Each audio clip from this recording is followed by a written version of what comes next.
that I'm a fighter. No one could say that I'm a running hider. Don't cash in that last bet. Don't throw that towel just yet. I'm a fighter.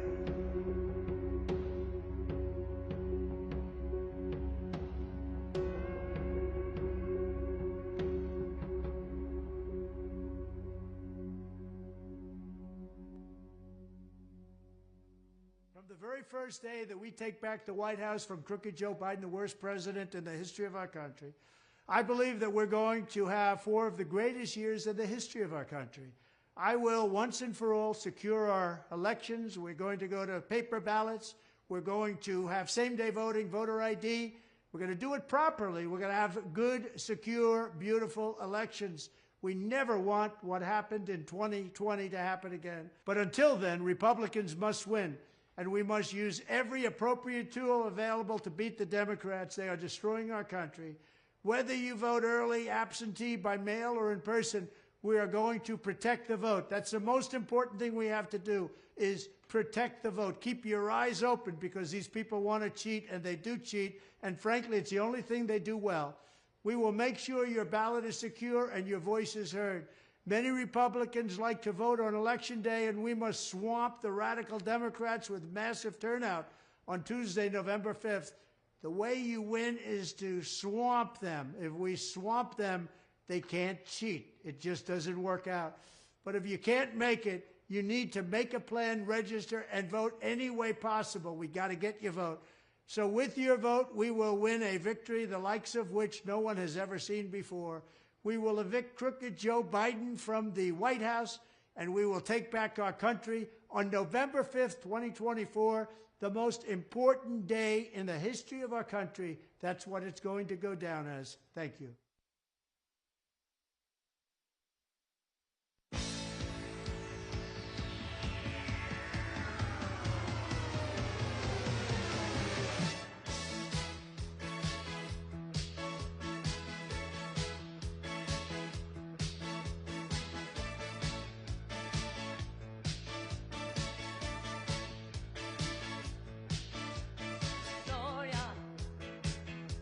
You're always on the run.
do you think you'll do then? I bet they shoot down the plane.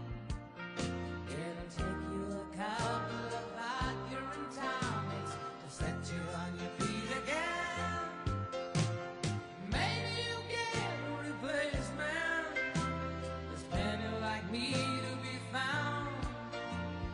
Mongrels who ain't got a penny, sniffing for tidbits like you. I'm a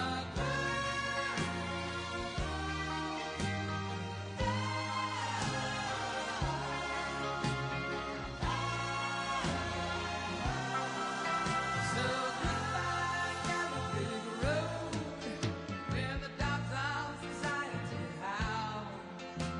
You can't plant me in your penthouse. Going back to my plow, back to the house, go out in the woods, cutting the honey back 12. Oh, I found that inside my future lies beyond the gathering around.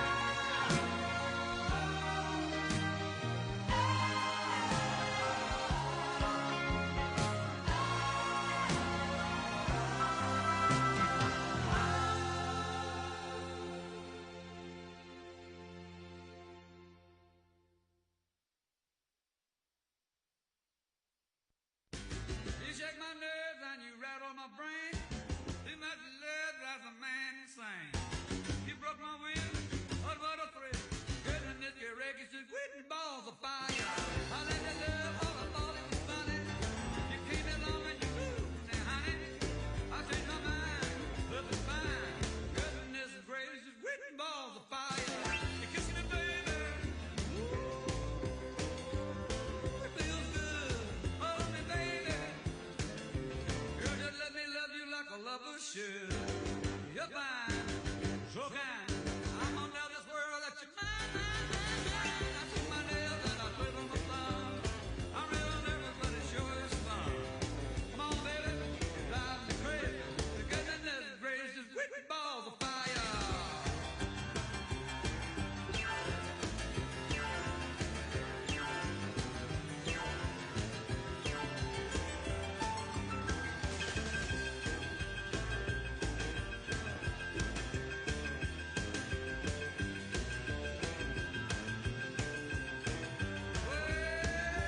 Kiss me, baby.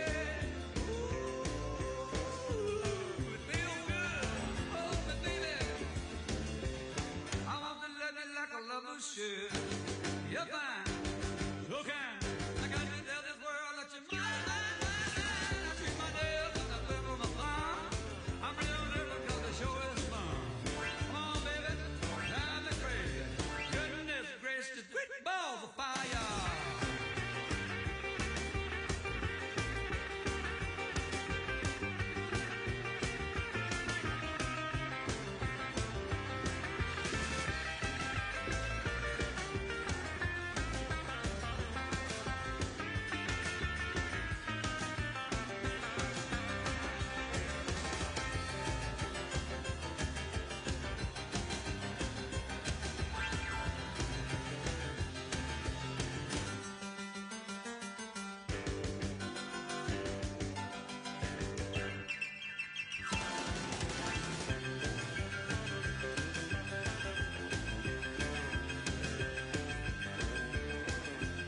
I say goodness gracious, quick balls of fire.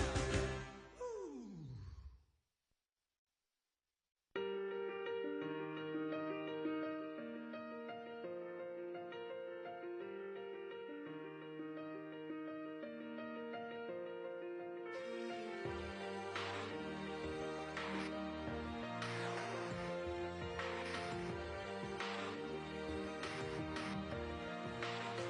Yeah, you can be the greatest, you can be the best, you can be the King Kong banging on your chest. You could beat the world, you could beat the war. You could talk to God, go banging on his door. You can throw your hands up, you can beat the clock. You can move a mountain, you can break rocks. You could be a master, don't wait for luck.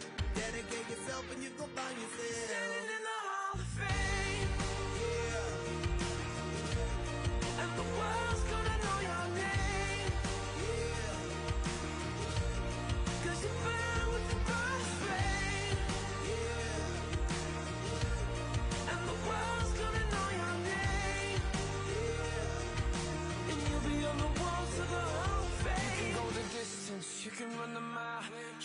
straight through hell with a smile. You could be the hero, you could get the gold. Breaking all the records they thought never could be broke. Yeah, do it for your people, do it for your pride. Are you ever gonna know if you never even try? Do it for your country, do it for your name. Cause there's gonna be a day when you're Standing in the Hall of Fame, and the world's gonna know your name. Cause you burn with the burst flame, and the world's gonna know your name.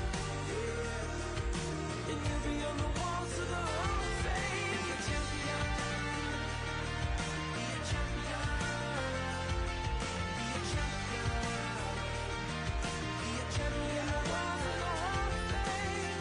Be students, be teachers, be politicians, be preachers. Yeah. Be believers, be leaders, be astronauts, be champions, be truth seekers. Be students, be teachers, be politicians, be preachers, yeah. Be believers, be leaders, be astronauts, be champions. Standing in the Hall of Fame, and the world's gonna know your name. Cause you burn with the burst flame, and the world's gonna know your name. And you'll be on the walls of the Hall of Fame. You can be the greatest, you can be the best, you can be the champ, card hanging on your chest. You can be a hero, you can be the war.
Your smile is like a breath of spring. Your voice is soft like summer rain, and I cannot compete with you, Jolene.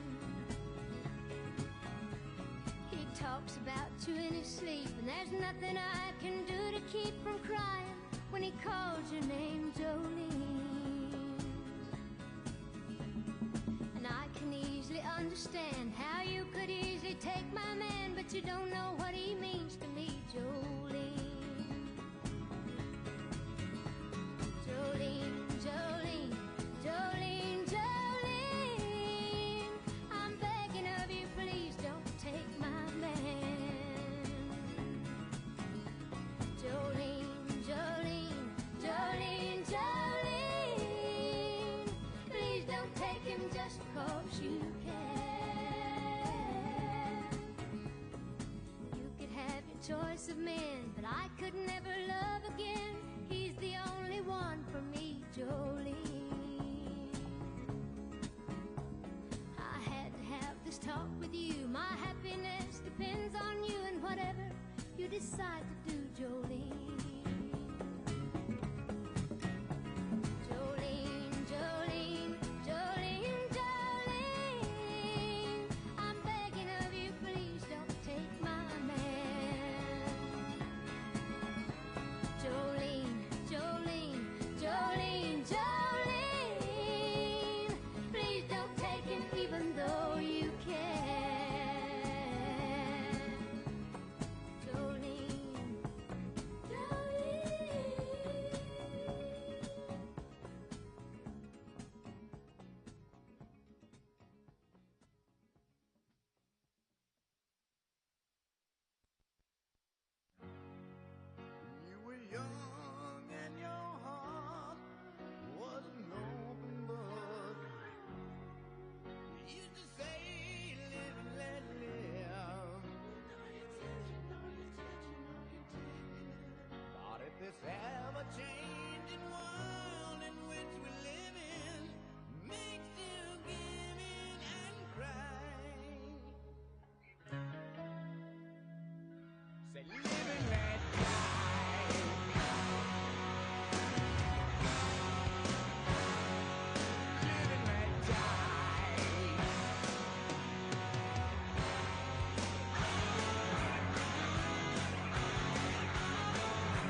please welcome to the stage American businessman and investor, Mr. John Paulson.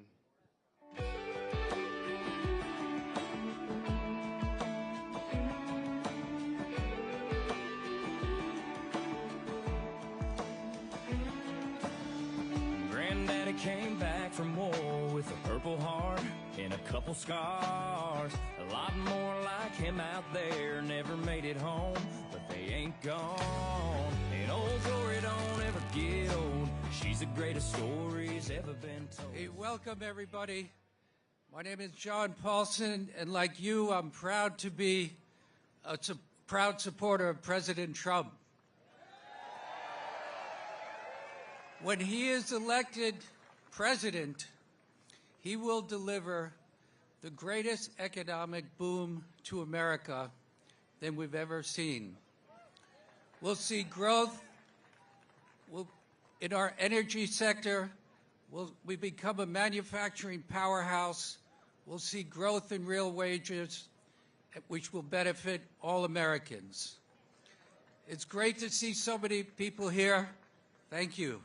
God bless.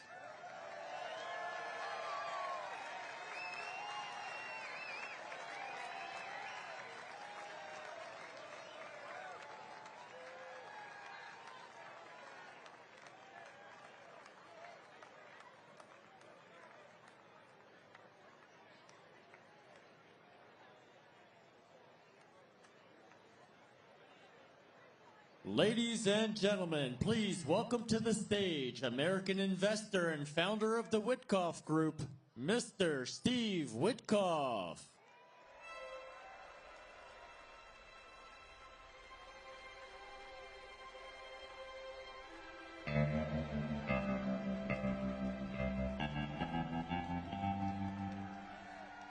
Oh, I wish I was in a land of cotton. Old times there are not forgotten. Wow. Wow. I wish my mom was here. First, I have some prepared remarks, but I would like to extend my blessings to the Dutch and Comperatore family, and also to the Comperatore family. My heart is with you.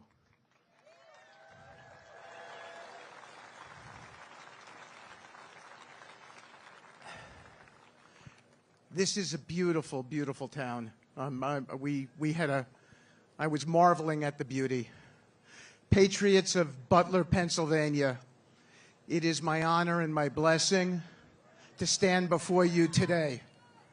I'm not just here as a speaker, but I am a dear friend of the president and someone who has had the privilege of knowing President Trump personally, witnessing his strength and commitment to our nation. You know President Trump as a man who never backs down. I've been at his side through some of the toughest moments, and I can tell you, he embodies the leadership we need in these times for our nation.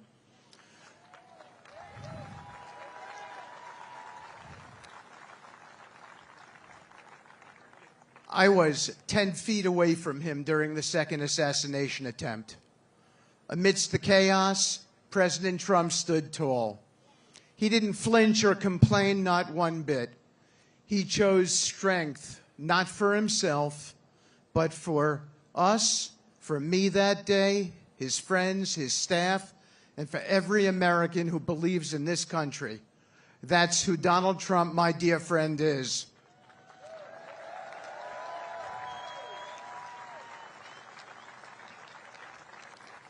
He's a fighter, the toughest fighter I know, who refuses to be broken or beaten. He faces adversity head on and says, "Bring it on."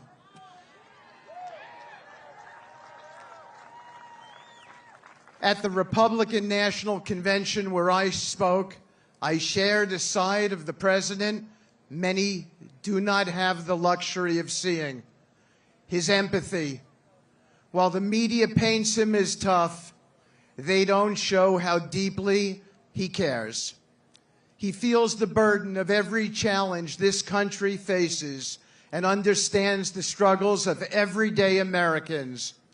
I'll never forget when he reached out to me after I lost my son, Andrew. He wasn't just the president. He was a friend, offering comfort and ensuring we weren't alone.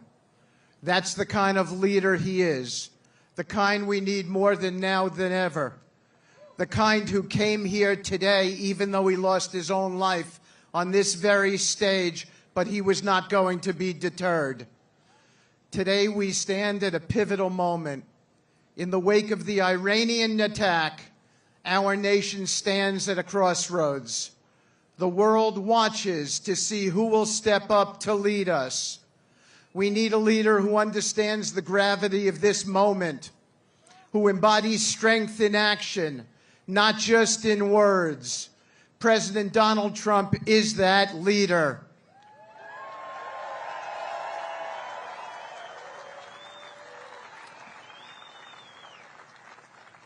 My friend has stood up to tyrants and bullies, making tough decisions and always putting this country first, even when it wasn't an easy choice. That's why we need him more now than ever. This isn't about politics. It is about the soul of our country.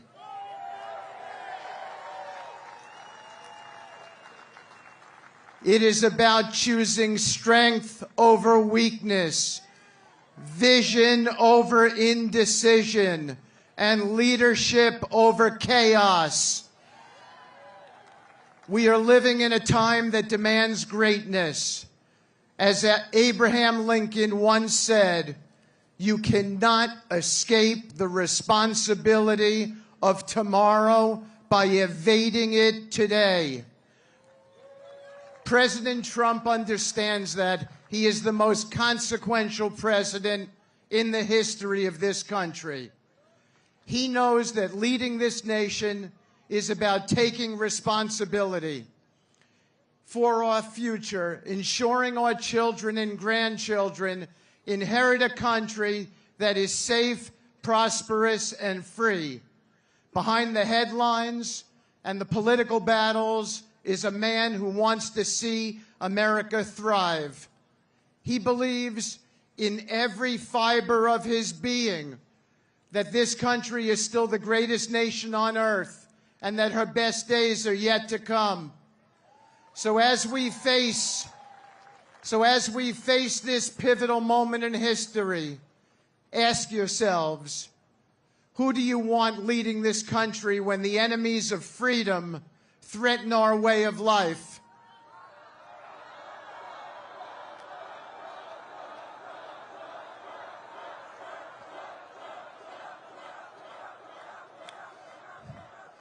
Do you want someone who bows to pressure because this man doesn't?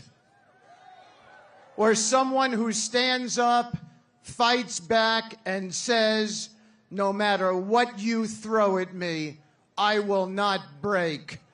I will not waver. I will not back down. That is Donald J. Trump. He has the courage to face today's challenges and the vision to build a brighter tomorrow. The pathway to peace, prosperity, and strength isn't found in weakness or hesitation. It's found in unwavering resolve. It's found in a leader who refuses to let America be pushed around or let our enemies dictate our future. So Butler, Pennsylvania, this beautiful town, I ask you to stand with me. Stand with President Trump and stand for the future of this incredible country. Together,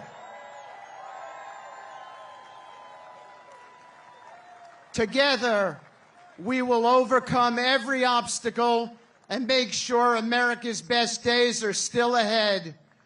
Thank you. God bless you all. God bless President Trump and his family, and God bless the United States of America.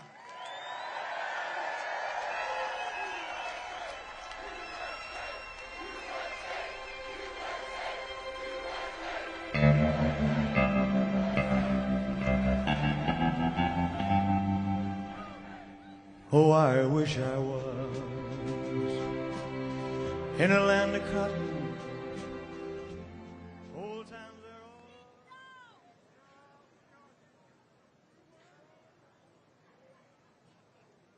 all. Ladies and gentlemen, please welcome to the stage Eric Trump and RNC co-chair Lara Trump.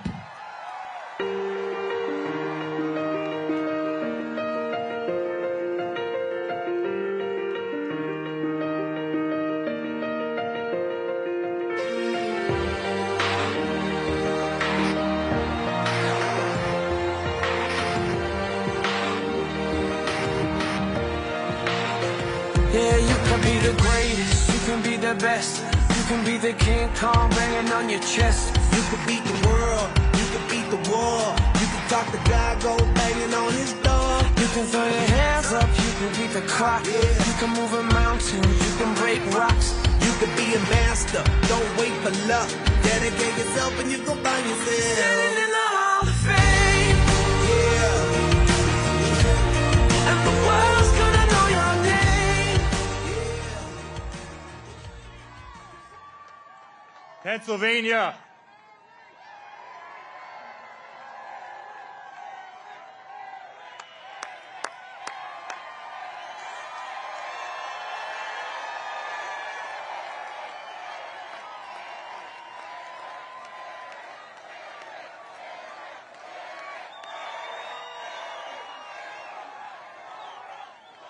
Pennsylvania, I've never been more proud to be anywhere in my life than I am today here with you on this stage.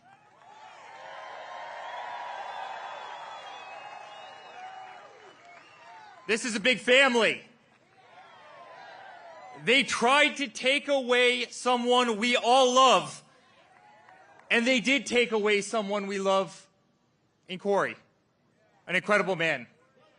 His family's backstage. It's heartbreaking. It's heartbreaking. They've tried to get my father every single second since he went down that golden escalator. Laura and I have witnessed it every single day. They tried to smear us. They tried to bankrupt us. They came after us. They impeached him twice. They went after his Supreme Court justices. They weaponized the entire legal system. The Russia hoax, the dirty dossiers. You remember every single one of them. Far-left AGs, far-left DAs in every far-left place in this country went after my father. They tried to pull him off the ballot in Colorado. They tried to pull him off the ballot in Maine. And it has not worked.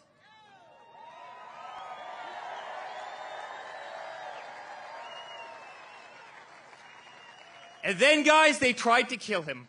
They tried to kill him. And it's because the Democratic Party, they can't do anything right. They can't do anything right. You see it this week in the FEMA response in North Carolina, and in Georgia, and in South Carolina, and in Florida. You have people's houses floating down rivers. And what does Kamala do? She comes out and says, yes, I'd like to give that family $750. We send $200 billion over to Ukraine so beautiful young kids can shoot at each other in trenches. $200 billion. We give hundreds of billions of dollars to Pakistan. They wouldn't tell us that bin Laden was literally a mile away from their equivalent of West Point. We send hundreds of billions of dollars to them. We gave $150 billion to Iran, a country that chants death to America. And Kamala Harris comes out and says, we're going to give $750 to the person who lost their house in a mudslide. Guys, this isn't America first. This is America last. But the good news, help is on the way.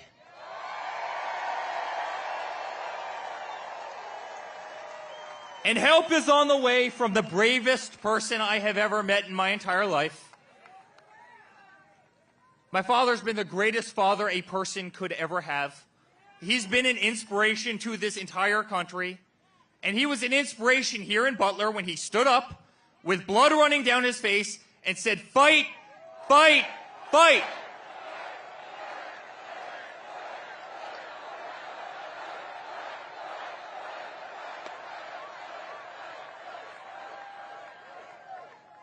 I love all of you so much. I really mean it. This is a family. This isn't politics, guys.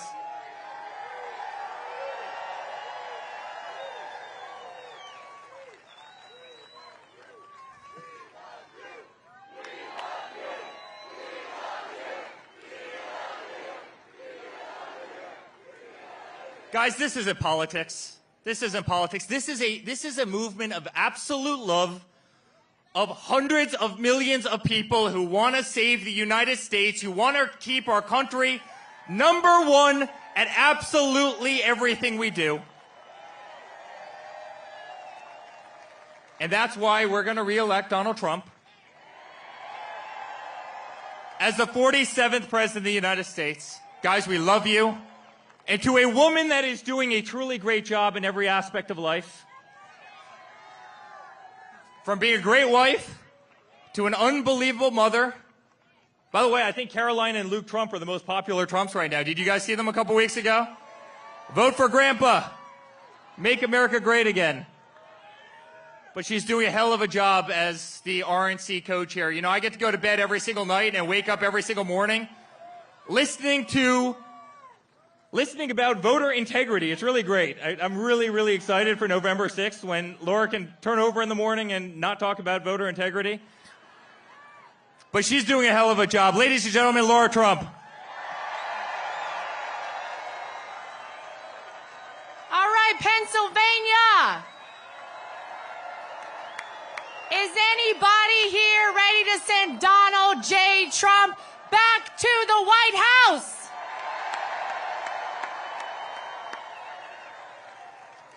Well, we're 31 days away. 1 month from right now, as Donald Trump always says, will be the most important day in the history of America, because this is a pivotal moment for our country. And I don't even have to tell anybody that here. We can all feel it. This is no longer a fight between Republican versus Democrat, left versus right. It is good versus evil. And good is going to win this battle, ladies and gentlemen. And if you had any question whether God exists and he performs miracles, we got our answer here on July 13th, right here in Butler, Pennsylvania.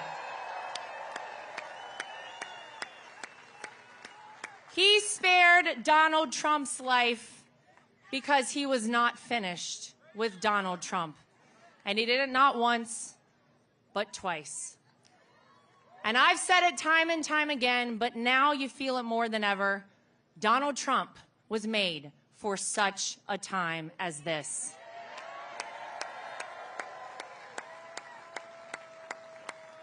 It's such an honor to be back here in Butler. And you know, I knew before Donald Trump even said he wanted to come back here that he would come back to Butler, Pennsylvania, because in life, you can operate with fear and cowardice, or you can operate with strength and faith. And that's what Donald Trump operates with, strength and faith. And that's the kind of leader we need to see back at 1600 Pennsylvania Avenue. We need strength in this country.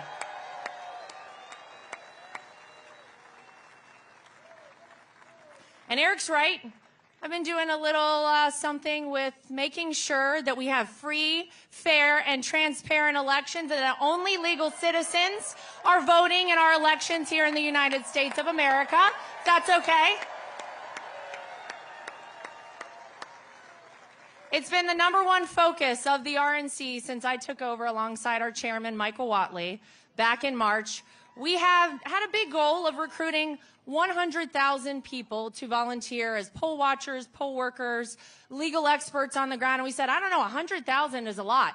I'm happy to report that we have trained 200,000 people across this country to do that. So our message is very clear. If you are a person who is considering cheating in our elections, we will find you. we will track you down and we will prosecute you to the full extent of the law. And if you're an illegal citizen voting in our election, we'll track you down and prosecute you to the full extent of the law, and you're leaving this country. How's that sound? Don't do it. It's not worth it. But real quick, before I go, is everybody in this crowd registered to vote? Well, it could be that you've heard of someone who's been doing so much voter registration right here in Pennsylvania. His name is Scott Presler. And he has done an incredible job.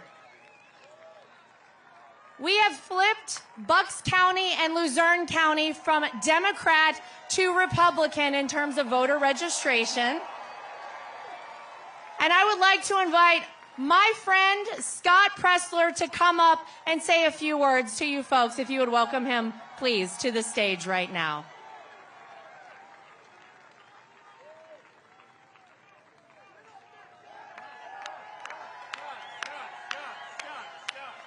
And he wore shorts for us today, so check out his legs. Look at this.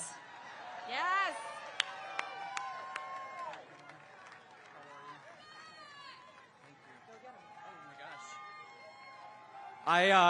I wish I didn't wear shorts today. Mom and Dad, I honor you on the stage today, Captain Robert Presler and my mom, Carol Presler.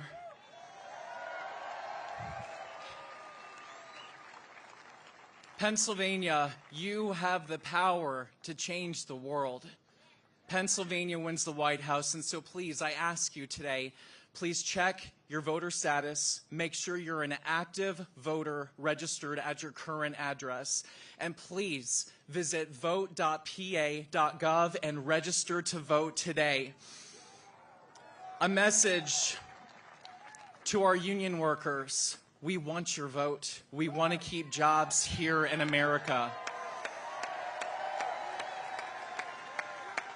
To our beautiful Amish and Lancaster and across the state, we will protect your raw milk, your dairy, your farming, your school choice, your religious freedom, your ability to afford to have 10 beautiful children per family. To our hunters, 30% of you are not registered to vote. Please, our hunters, support the Second Amendment, register to vote. To our truckers that service us every single day, please request a mail-in ballot or vote early, lock in those votes. To our sorority sisters and our fraternity brothers, please, you have the power. If you're going to school here in Pennsylvania, register to vote legally and lawfully here in the Commonwealth of Pennsylvania. I feel this from the top of my head to the tip of my toes. I love our great country. President Trump took a bullet for us. Please use your ballot and have his back on Tuesday, November 5th, and deliver Pennsylvania for Donald J. Trump. Thank you.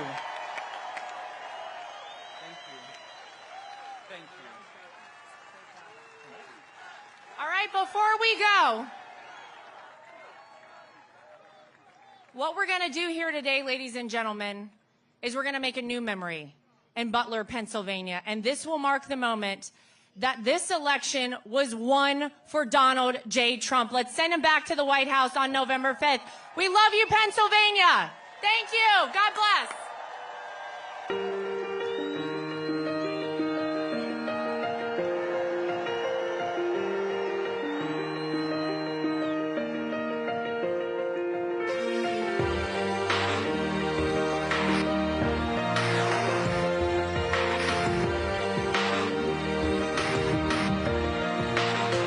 Yeah, you can be the greatest, you can be the best, you can be the King Kong banging on your chest. You can beat the world, you can beat the war. You can talk the guy, go banging on his door. You can throw your hands up, you can beat the clock. You can move a mountain, you can break rocks. You can be a master, don't wait for luck.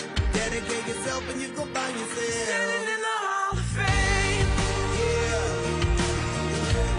And the world's gonna know your name.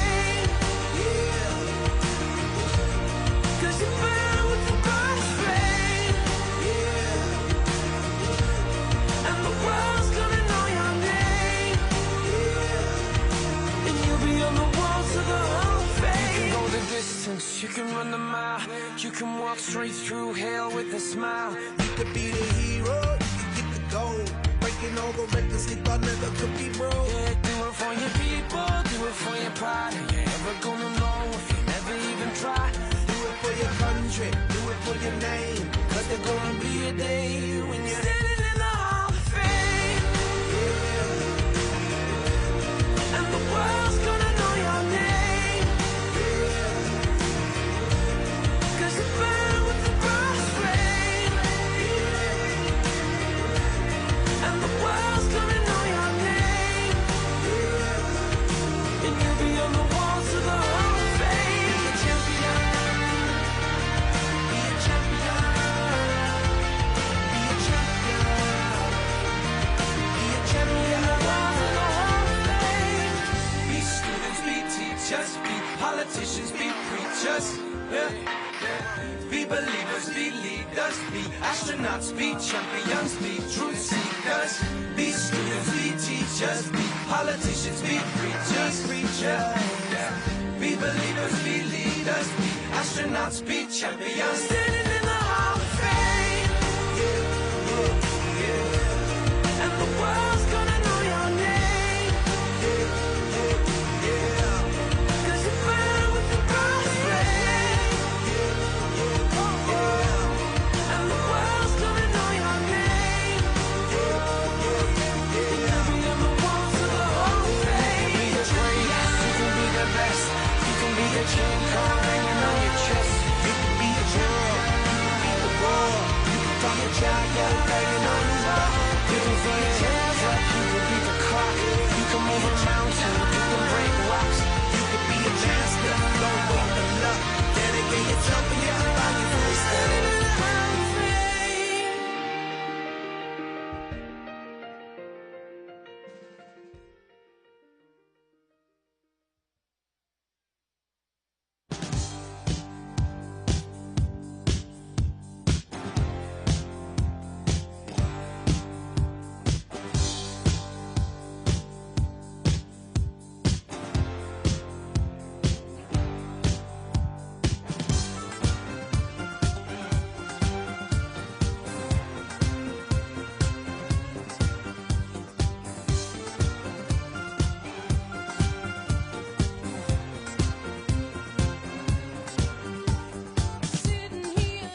There are some moments in history that are forever seared into our hearts.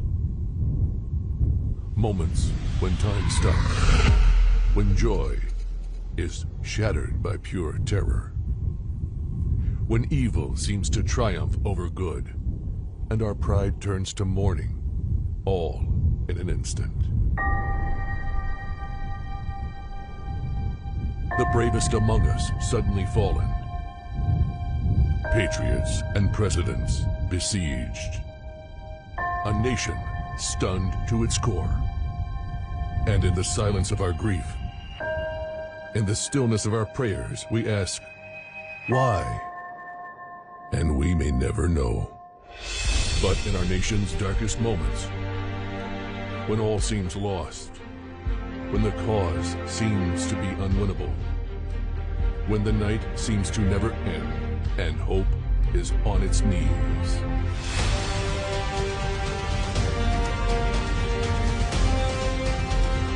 We rise. When will they learn this man cannot be stopped? This movement cannot be defeated. And even when they mock us, even when they slander us, even when they count us out of the fight, we will not stop. We will not bend. We will not break. We will not yield. We will never give in. We will never give up. We will never back down. We will never, ever surrender. My fellow Americans, our movement is far from over. In fact, our fight has only just begun.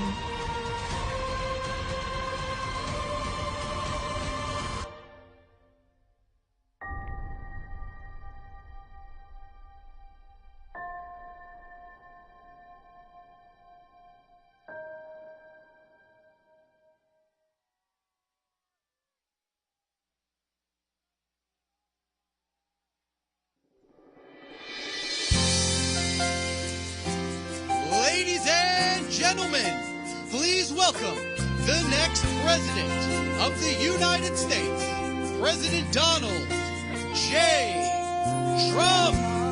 All the things were gone. I'd worked for all my life, and I had to start again with just my children and my wife. Thank my lucky stars to be living here today, 'cause the flag still stands for freedom, and they can't take that away. And I'm proud to be an American, where at least I know I'm free. And I won't forget the men who died, who gave that right to me. And I gladly stand up next to you and defend her still today. 'Cause there ain't no doubt I love this land. God bless the USA.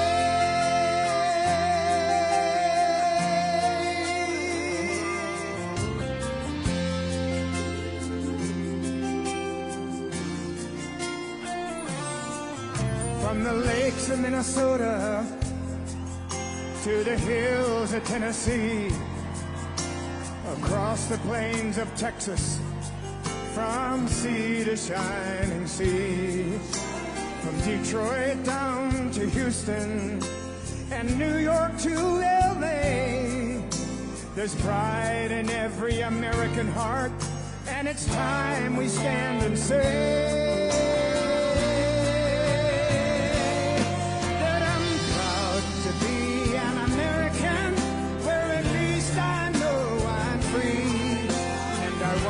forget the men who died, who gave that right to me.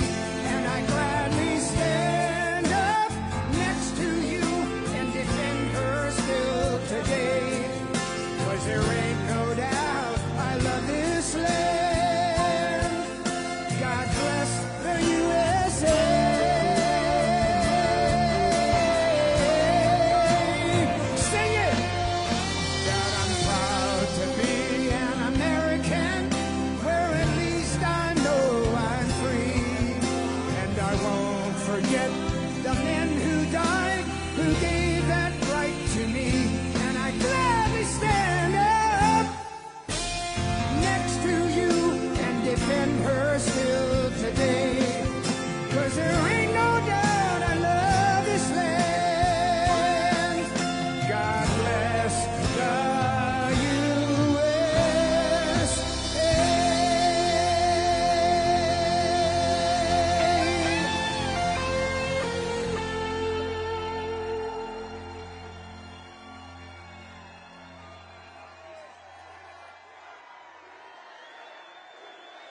Lee, thank you very much, really, and thank you, a very big thank you to Pennsylvania. We love Pennsylvania. And as I was saying,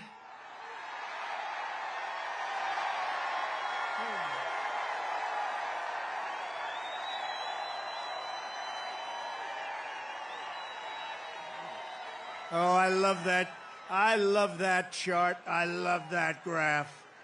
Isn't it a beautiful thing? But also beautiful because look at the number. That's the day I left office. It was the lowest Border Patrol, the lowest it's ever been. Illegal immigration. Today it's out of control. But I love it for other reasons, too. You know that. So thank you very much. And thank Lee and what Lee has done with that song. And it's such an honor to have it. I want to just let you know that tonight I return to Butler in the aftermath of tragedy and heartache to deliver a simple message to the people of Pennsylvania and to the people of America. Our movement to make America great again stands stronger, prouder, more united, more determined, and nearer to victory than ever before. We're going to make America great again.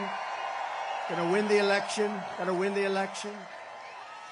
And to all Americans, whether you are Republican, Democrat, Independent, Conservative, or Liberal, or you have no label whatsoever, it makes no difference. Our movement, it belongs to you. It belongs to our country. It belongs to our country. And together in just 1 month, we are going to usher in a new golden age of American security, prosperity, sovereignty, and freedom for our citizens of every race, religion, color, and creed.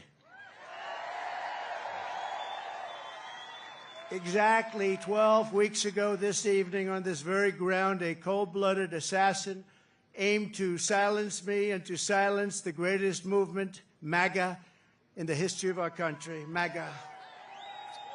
We love MAGA. For 16 harrowing seconds during the gunfire, time stopped as this vicious monster unleashed pure evil from his sniper's perch, not so far away. But by the hand of Providence and the grace of God, that villain did not succeed in his goal, did not come close. He did not stop our movement. He did not break out our spirit.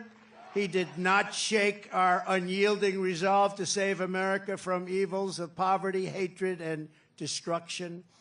Yet we are here this evening in record numbers. This is a big crowd. This is a big one. This is a big one. Not only to mark the triumph of American spirit, but over, and you know that this is really, truly, in the truest sense, spirit over evil and adversity, but also to pay tribute to some of the best and bravest we have ever known. This field is now a monument to the valor of our first responders, to the resilience of our fellow citizens, and to the sacrifice of a loving and devoted father, a really great man. You know that. Forever afterward,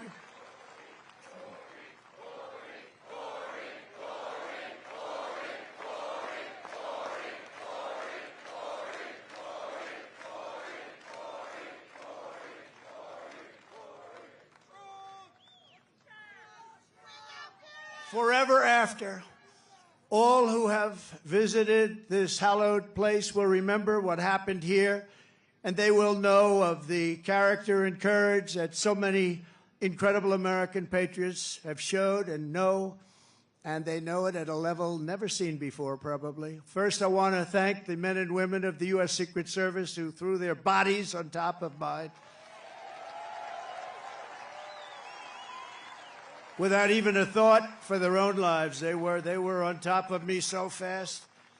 They were on top of me, and there was not even a moment of doubt in their minds. You watch those tapes, not even a moment of doubt. I want to thank Secret Service. They're great, great people. They are great people. And in that moment, those agents displayed a devotion to duty that cannot be described, and they did it yet again less than 3 weeks ago when they really did a fantastic job. Another attempt. It was another attempt. We have an evil world. We have a very sick world. My gratitude to them is beyond measure. We also owe a tremendous debt thanks to the Secret Service counter sniper and a local police sniper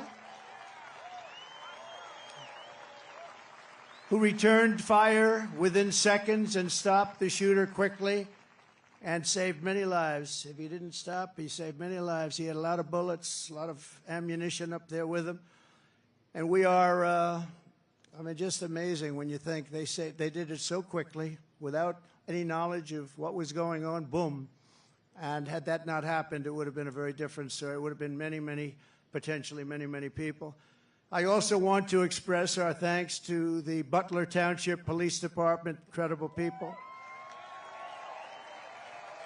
The Butler Sheriff's deputies, Pennsylvania State Police, and all of the other law enforcement heroes, as well as the emergency personnel and doctors, the medical teams at Butler Memorial Hospital, Allegheny General Hospital, who rushed me and rushed some of these very badly wounded people. They were wounded, a lot of badly wounded people, and in particular two people, and I tell you, they were very brave and great people. They were big Trump fans, and they still are. That means something. That was pretty amazing. You know, when I got up, I asked whether or not anybody was killed. I assumed that there would be a lot because I heard the bullets winging right over my head. They said probably 3. The doctors did such an incredible job.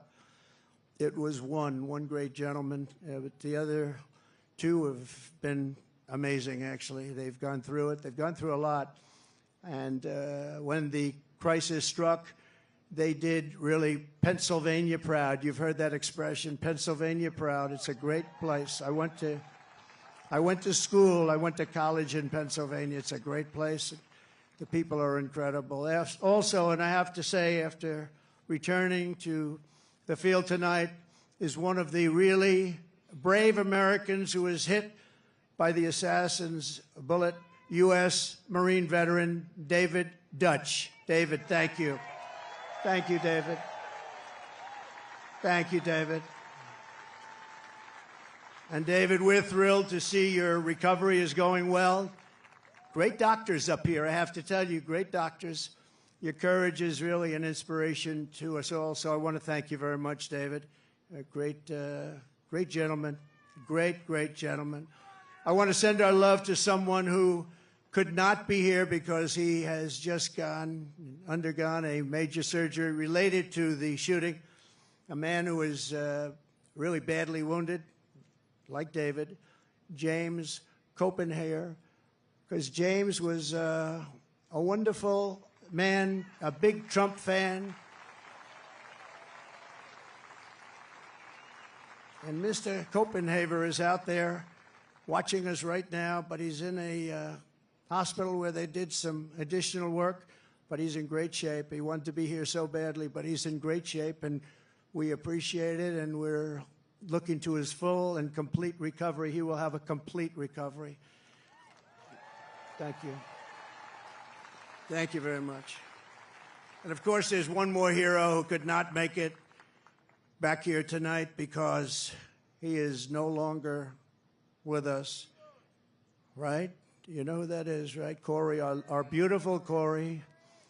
Corey is not with us tonight, and he should be.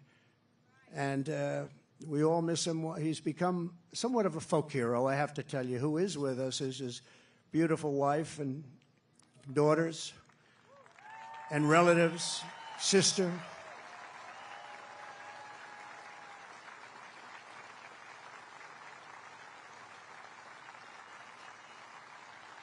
Please, where are you? Where are they sitting?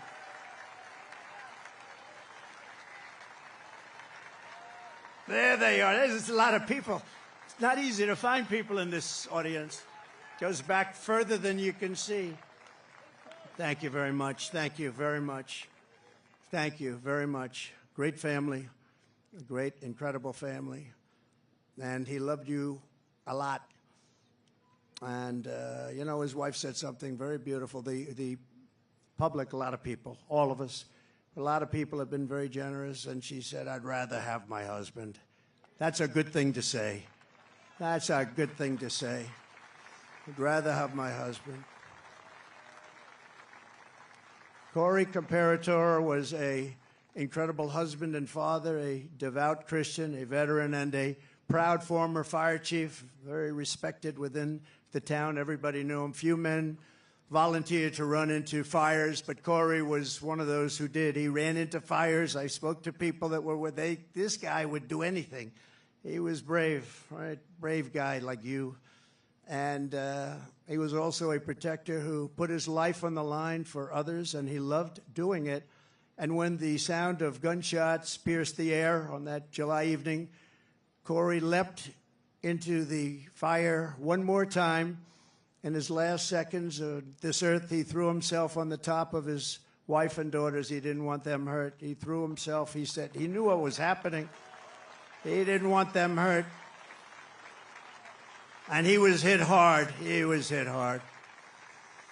And he gave his life to shield their lives. Every father and husband in America hopes that if the time came, we would have what Corey had. Tremendous courage, tremendous guts, and he wanted to protect his family, and he did protect his family. At this time, it is 6:11, 12 weeks to the minute that the shooting began. I would like to ask everyone to join me in a moment of silence.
Now that is what you call a voice.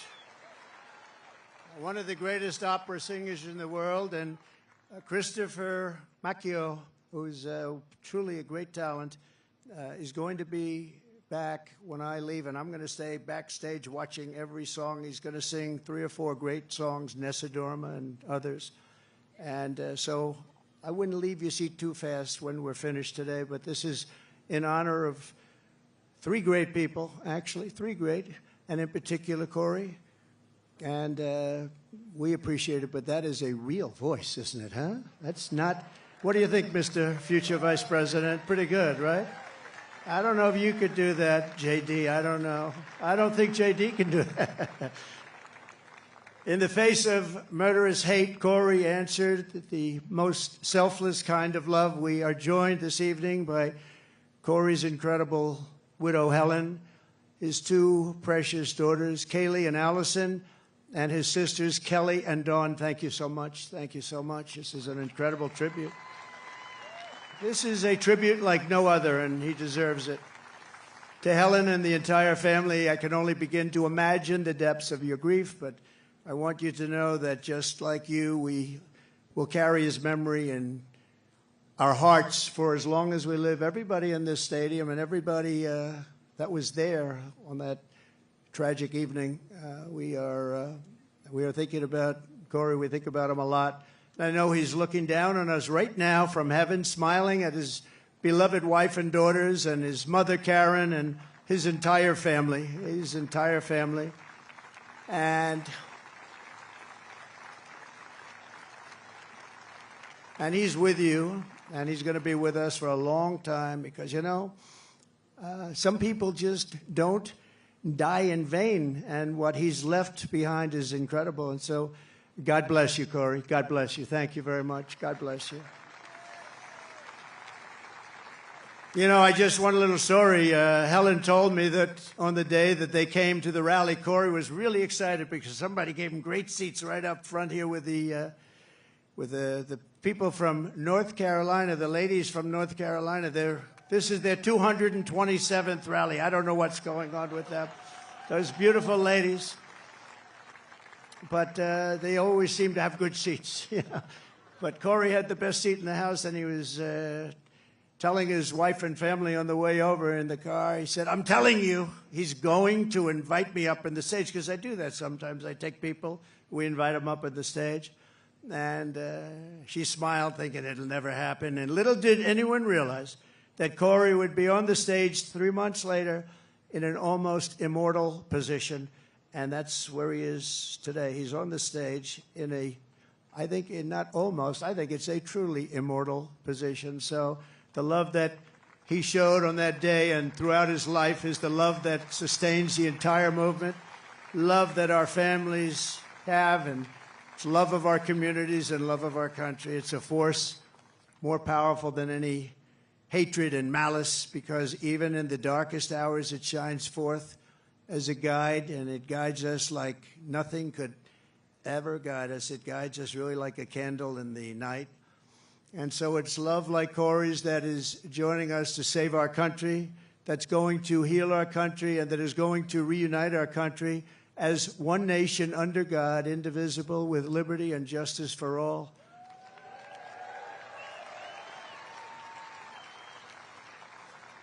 So what our opponents have never understood is that this movement has never been about me. It's always been about you. It's been about a lot of people, millions and millions of people, the biggest ever in the history of this country, maybe anywhere. And everyday people who are the heart and soul of our country. They love our movement, they love our country, and they know they're doing right.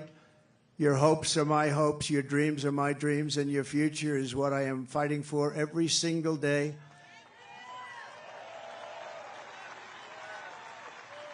And now I have a great companion in J.D. Vance. How good was he the other night? How good?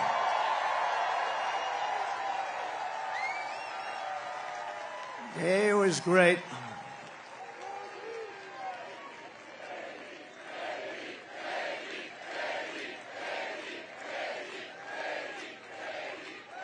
He was great.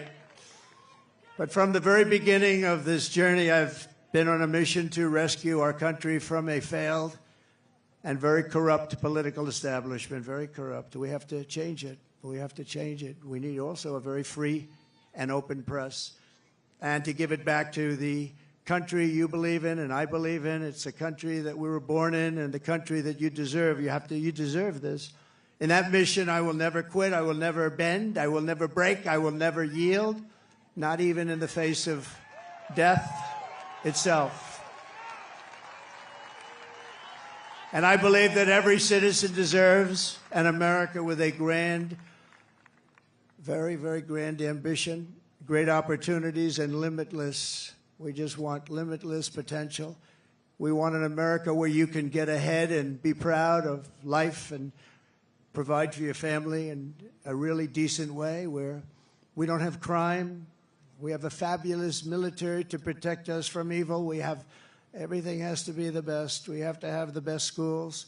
We have to have strong borders. We don't want bad people coming in and hurting us. We don't want to have open borders, do we?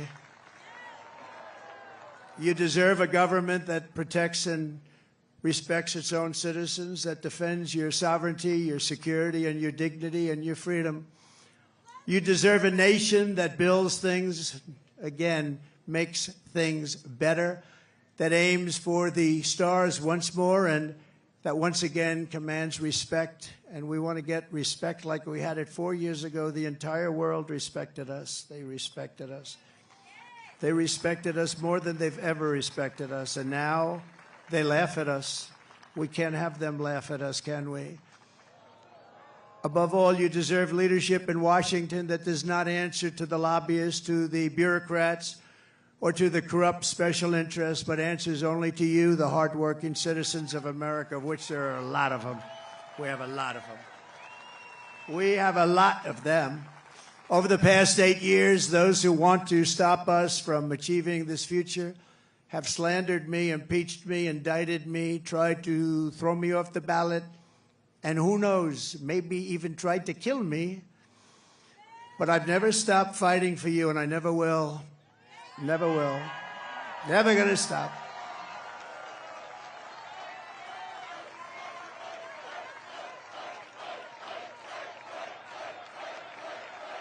Thank you.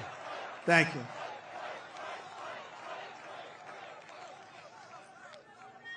And in turn, you have always stood with me. You have always stood with me, no matter what. You saw what was going on. You saw the hoaxes and the scams. You saw everything that went on.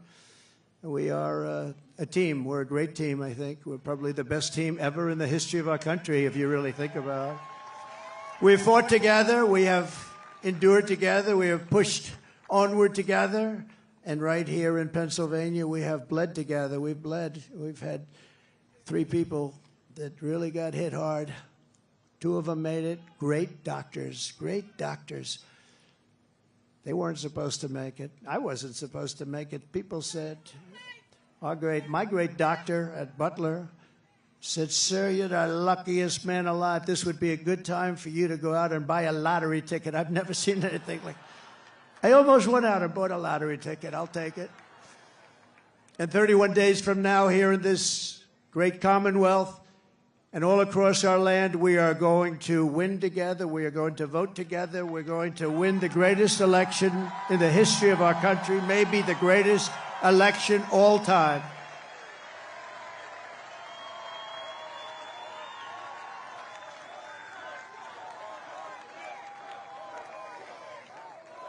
After we all have been through all of this together, nobody's gone through what we've gone through. Nobody. Because I go through it, you're going through it too. But there's never been anything like this. You know, I always say there's an enemy from within and there's an outside enemy. And if you're smart, the outside enemy is not going to be a problem. Russia, China, North Korea, we're not going to have a problem if you have a smart president. If you have not such a smart president, then it's a problem. But we have an enemy from within, which I think is much more dangerous than the outside enemy. We stand on the verge of the 4 greatest years in the history of our country. We can make these the 4 greatest years. We'll turn it around so fast that your head will spin.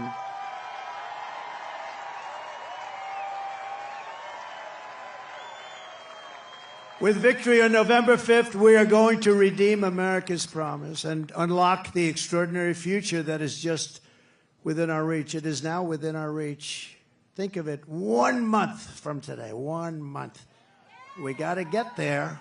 We got to get there. They'll drop all sorts of bombs. They'll be hitting you, JD. They'll be hitting me. These people, they'll hit and hit. But I think we've almost become immune to it, haven't we? We've become immune to it. You got a little dose of it, a couple of little doses. No, that's the only way. That's the only way they can even think about winning, with open borders. Who wants open borders? Who wants men playing in women's sports? Who wants sex change operations for illegal aliens in holding bins? No, I don't think so. We will begin a new era of soaring income, skyrocketing wealth, millions and millions of new jobs, and a booming middle class. We're going to boom like we've never boomed before. And we're going to unleash a manufacturing renaissance right here in Pennsylvania, including fracking like we've never fracked before. We're going to frack, frack, frack. You know, our opponent said, there'll be no fracking, no fracking. We'll never frack, we'll never frack. Then she started seeing poll numbers, by the way. And by the way, speaking of poll numbers, do you mind if I mention poll numbers? Because I only mention them when they're good. I never mention it. But one that's hit me really amazingly, Rasmussen, very highly respected poll. JD, it just came out. I don't think you heard this one, but this is a shocker. You know, they always say the Democrats will win the Hispanic vote, but we've been creeping up rather rapidly. And Rasmussen is one of the most respected polls. I mean, Republicans would get 4, 5, 6, 9, 10%. They just came out with a poll, 62% for Trump. Think of that. Think of that. And 34% for Kamala. I don't usually use her last name because nobody knows who I'm talking about. I go, Harris, Harris. They say, who's Harris? It's happening all the time. Who's Harris? And we can't find out who she is, because if we do, our country is going to be in big trouble. We will live in a very beautiful city or town that are safe and clean, with borders that are sealed and secure. And again, we want people to come into our country. We all want that. We need that. But you know what? We want them to come in legally. They're going to come in legally and love for our country. And America will once again be strong and confident and free. And we're going to have that. We're going to have it strong, confident, and free. That's why I'm here today. You know, I could right now be having a beautiful life. I don't have to be here. I could be on a gorgeous beach someplace. I have such nice property. I could be in Monte Carlo, as an example, but I'd rather be in Butler with you. I would rather. I'd rather be in Butler. And I think JD would rather be in Butler, JD.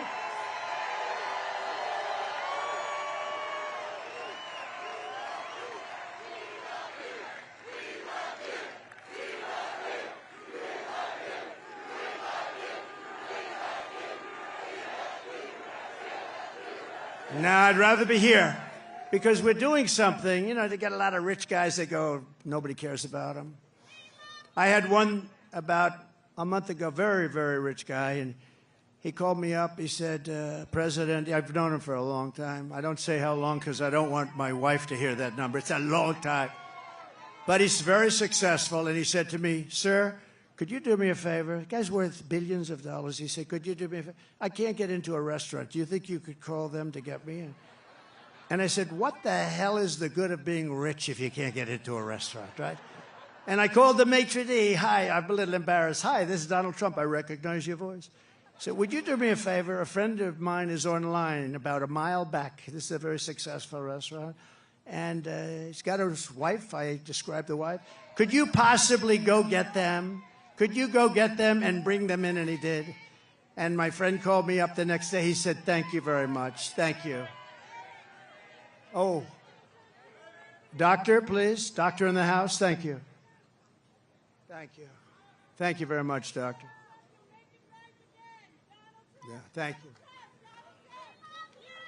Take your time, doctor, please. We got plenty of time, right? We got a lot of time.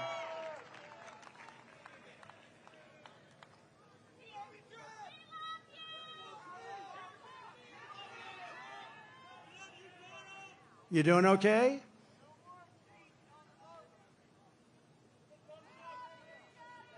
Take your time. We've got to protect our people, right? Take your time.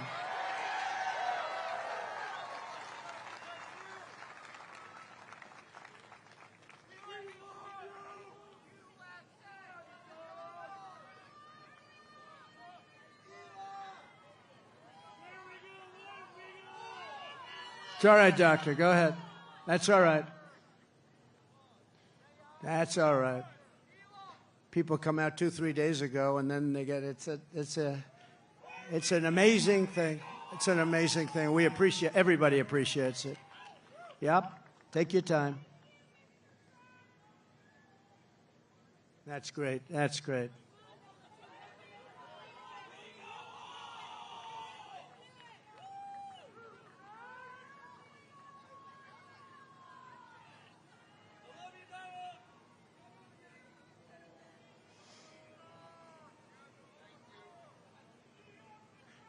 Do we have the greatest people in the world? We have the greatest people in the world. First responders, thank you very much.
Thank you.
Thank you, Doctor. Great job. Thank you very much.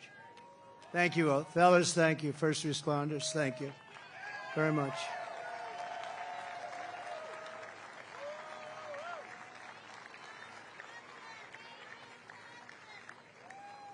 People are here for a long time, and we appreciate it very much. And so sometimes that happens. A lot of times that happens, actually. But she'll be great. You watch. So 12 weeks ago, we all took a bullet for America, and all we are all asking is that everyone goes out and votes. We got to win. We can't let this happen to our country. We can't take another 4 years like this. We won't have a country left. We're not going to have a country left. And all of this will be for nothing if you don't get out and vote. It will all be for nothing. We will have talked about it, and if we do it, it'll be the greatest achievement, I think, in the history of politics for all of us for this age. Because we're going to change our country around and fast. We're going to do things that nobody thought were possible. We're going to do them fast. So Pennsylvania, it's time to stand up for America and a time to save our country. This is really about saving our country. It's never been like this. When you look at the crime, look at the crime. Look at the people that are coming in, murderers. 13,099 murderers let in over the last short period of time. Murderers that have been released from penitentiaries, prisons, jails, released into our country. Crime rates all over the world are down. They're taking their gang members and their criminals. They're taking their people in jail, and they're releasing them into our country. We can't have it. You know, we just can't have it. How do you get more simple than that? They're releasing murderers. They're releasing drug dealers. They're releasing gang members and criminals, human traffickers. Mostly they traffic in women. And they're releasing them all into our country, and they're emptying their jails, and their crime rates in Venezuela are way down because, you know, but it's not only in South America, it's all over the world, in Africa, the Congo. A lot of people coming out of the Congo in Africa. They're coming out from Asia. They're coming out from the Middle East, Yemen. They're coming out from Yemen. A lot of people coming out of Yemen. And they're known terrorists, and they just release them into our country from countries unknown also. They know nothing about the people. Oh, go right in. These people are crazy. And we have to win. We'll stop it immediately, and it will be a big deportation. We're going to deport these people. We're going to get them out of our country immediately. Or we won't have a country. And if we win Pennsylvania, we will win the whole thing. The whole thing will be won. So for the sake of our families, for the sake of our children, we will keep on going. And as the expression goes, I mean, I'm a little embarrassed to say it, to be honest with you, but I'm going to say it because a lot of people do say it. We will fight, fight, fight. We're going to fight for our country. We're going to fight for our country. And together we will save this country, we will restore the republic, and America's future will be bigger, better, bolder, brighter, happier, stronger, freer and greater, and more united than ever before. Our country will be united. You'll watch, you'll watch. You know, we had the most successful country ever, maybe in the world during my term. We had the greatest economy that we've ever had. And you know what was happening? We were uniting. The other side, radical left people were coming over. They wanted to meet. They were coming over. Women, men. If you look at population, our black population, our Hispanic population, our Asian population, everybody was doing better. People that went to the best schools and best colleges in the world got the highest marks, and people that couldn't get a high school degree, everybody was doing better, and our country was coming together. And then we got hit with COVID, a gift from China. Some people would call it the China virus. And we did a great job on that, too. We did a great job, but the world was disturbed. $60 trillion in damage worldwide, millions and millions, tens of millions of people killed. And we still, during this 4-year period, we had the greatest economy, one of the great countries of the world. And we left with a stock market that was higher than it was just prior to COVID coming in. So what we did was something really incredible. But we had the greatest, most successful country ever. We had the greatest economy in our history, and we're going to do it again, and maybe even better. We learned a lot. We learned a lot about people and about doing things and what works and what doesn't work, and we're going to do it, and it's going to be quick. It's going to be quick. And we're going to have safe cities, and we're going to have great cities again, and we're going to have a capital in Washington, D.C., which is right now crime-ridden. You leave from the great Commonwealth of Pennsylvania, you drive down to Washington, D.C., and you drive down, and you end up getting murdered, you end up getting hurt, you get mugged. We are going to straighten out Washington, D.C. We're going to make it again the most beautiful capital in the world. We're not going to have graffiti. We're not going to have graffiti on our marble columns. We're not going to have roads that have potholes all over them and medians that are falling into the highways. We're going to run it properly. We're going to change it. We're going to run it properly. It's an embarrassment to us. Can you imagine foreign leaders coming in and running over roads that haven't been paved in years? We're honored to be joined tonight by one of the people who is going to help us build this incredible future. And he is a truly incredible guy. And I don't say that often. He's a great gentleman. He's done such an unbelievable job for North Carolina, for Georgia, for Alabama, for Florida, for Tennessee. His name is Elon Musk. He saved free speech. He created so many different great things. Where is he? Come on up here, Elon. He created the first major American car company in generations, and his rocket company is the only reason we can now send American astronauts into space. Come here. Take over, Elon. Yes, take over.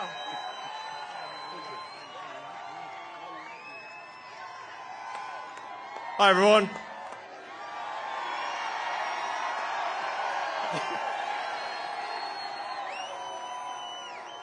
As you can see, I'm not just MAGA, I'm dark MAGA. Well, first of all, I want to say what an honor it is to be here. And, you know, the true test of someone's character is how they behave under fire. And we had one president who couldn't climb a flight of stairs, and another who was fist pumping after getting shot. Fight, fight, fight! Blood coming down the face. Now, America is the home of the brave. And there's no truer test than courage under fire. So who do you want representing America? Yeah, absolutely. And I think this election, I think it's the most important election of our lifetime. This is no ordinary election. The other side wants to take away your freedom of speech. They want to take away your right to bear arms. They want to take away your right to vote effectively. You've got 14 states now that don't require voter ID. California, where I used to live, is just passed a law banning voter ID for voting. I still can't believe that's real. So how are you supposed to have a proper election if there's no ID? It's just meaningless. And free speech is the bedrock of democracy. And if people don't know what's going on, if they don't know the truth, how can you make an informed vote? You must have free speech in order to have democracy. That's why it's the First Amendment. And the Second Amendment is there to ensure that we have the First Amendment.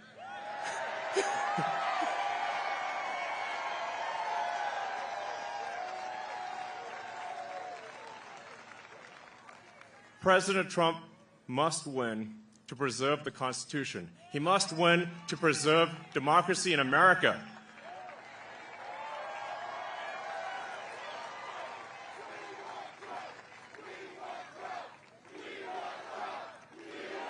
Yes.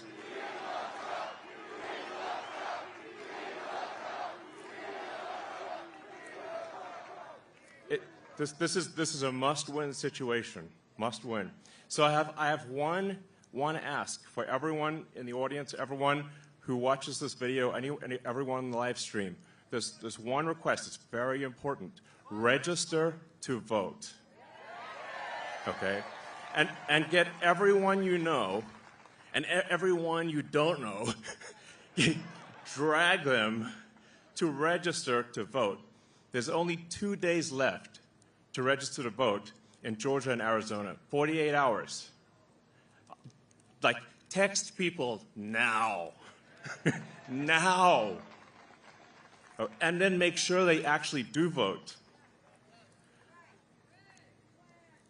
If they don't, this will be the last election. That's my prediction. Nothing's more important. Nothing's more important. So get everyone you know. So I'm speaking to people out there. Everyone in the crowd, I think, is already convinced.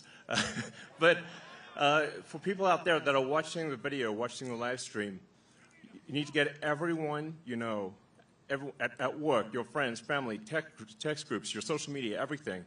Get them to register to vote right now. Only 2 days left for Georgia and Arizona. Only a couple weeks left in Pennsylvania. And if they're not registered to vote, it doesn't matter at that point. Register to vote. I'm being repetitive for a reason, okay? So nothing is more important. And a lot of people think maybe their vote doesn't count. Well, it does, okay? It does. It matters. And this election could be decided by 1,000 votes, 500 votes. A tiny margin. So get everyone you know to register to vote. I believe that's swapthevote.com. I believe that's the site. And double check that your registration is good. Don't take it for granted. I'm just being repetitive about this point because it is the one takeaway, more than anything, that will matter is getting those registrations and then getting everyone you know to actually vote. That is what will decide this election, especially in Pennsylvania.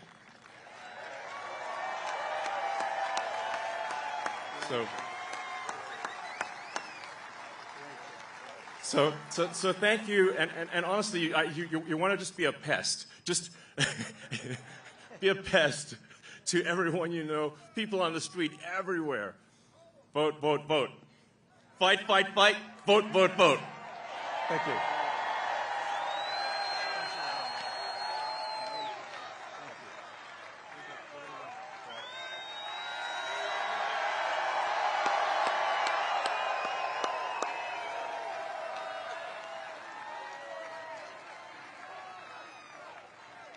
What a great guy. And he'd rather be making rocket ships, because he'd really rather do that.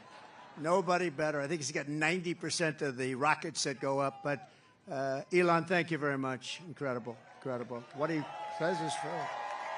What he says is true. You know, we're all having fun here tonight, but if we don't register and if we don't vote, we're just going to look upon this as another sort of nice day in our life, but it won't even be a nice day. We're going to look back and we're going to say, wow, it's a lot of time, a lot of effort. We got to win. If we don't win, it's, as he said, it's just not important. We have to save our country, so you have to get out and vote. You got to get out and vote. You got to get your friends and vote because, you know, they play a lot of tricks, this particular other side.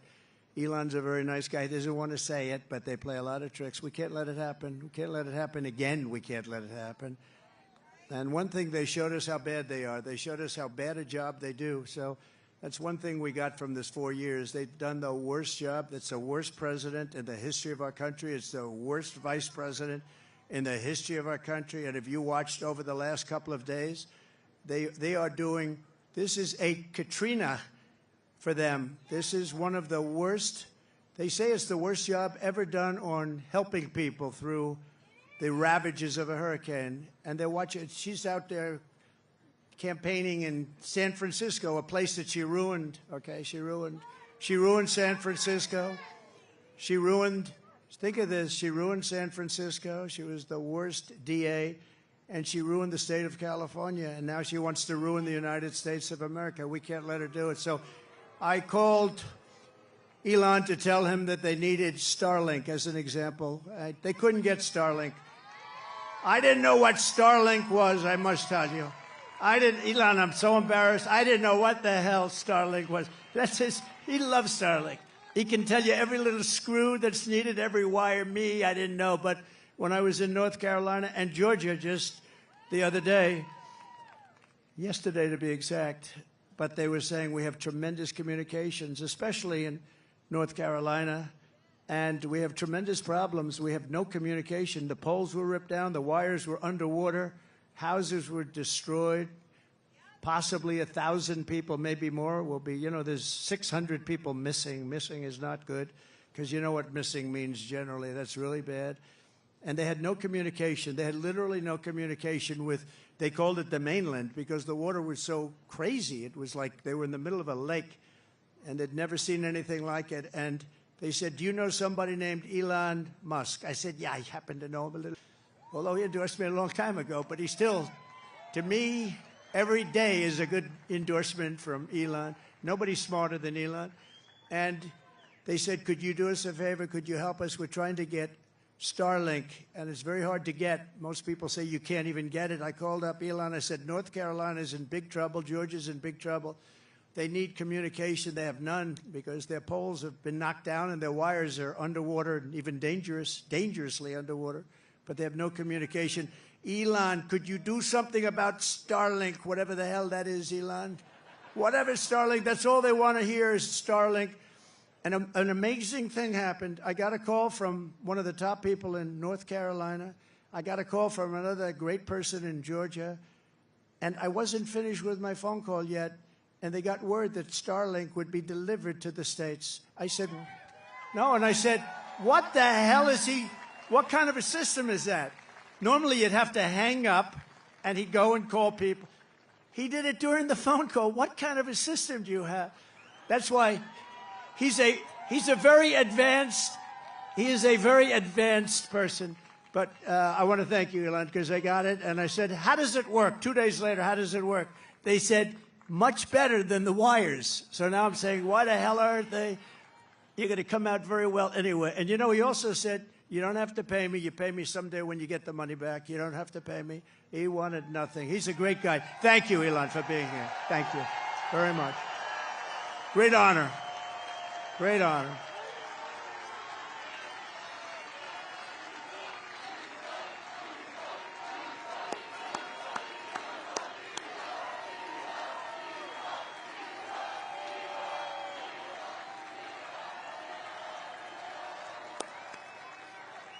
Thank you, Elon. And that's heartfelt. I can't even see the end. That's a lot of people here today. We're also joined by a great gentleman, a top, brilliant student. He went to a tremendous college, and he graduated right at the top of his class. In 2 years, I didn't know you could do that. It's 4-year college. Then he went to the military. Then he came out, and he did fantastically inside the military. Then he came out. He went to Yale. Without the benefit of family ties. You know what that means, right? Without the benefit. That's pretty good without family ties. I don't know too many of those people. They had no family ties. He got in. He can't get in. And he graduated along with his wife. They're not going to have any problems with your kids academically, I can tell you. His wife and him were like the top students in the class. But he went to Yale Law School, and then he went out into the private sector, did great. Then he ran for the Senate, and he did fantastically. He won. And he's like a rocket ship. He's like one of Elon's rocket ships, the way his career is going. But you see why, because he's a really brilliant guy. And you saw that the other night in the debate, right? You saw that the other night in the debate. You know the expression they have? If that were a fight, they would have stopped it, right? So I just want to thank J.D. I was always confident in that pick. And we had great people, too, J.D. We have every one of those guys were great. Every one of them would have done a great job. It was amazing. But we appreciate the job you're doing. And he's also very energetic. And he'll go on anywhere. He'll go on MSDNC. I say, oh, he's on that. He'll go on CNN. It's like he has no problem. He swats them like this. He has no problem. No, it's true. Other people say, sir, I'd rather not do that one. I'd rather not do that one, sir. I'd rather not do them because they are, you know, very. With him, he doesn't care. He says, they're not going to outsmart me. So I want to thank J.D. You've done a great job. Thank you very much. Amazing. Great.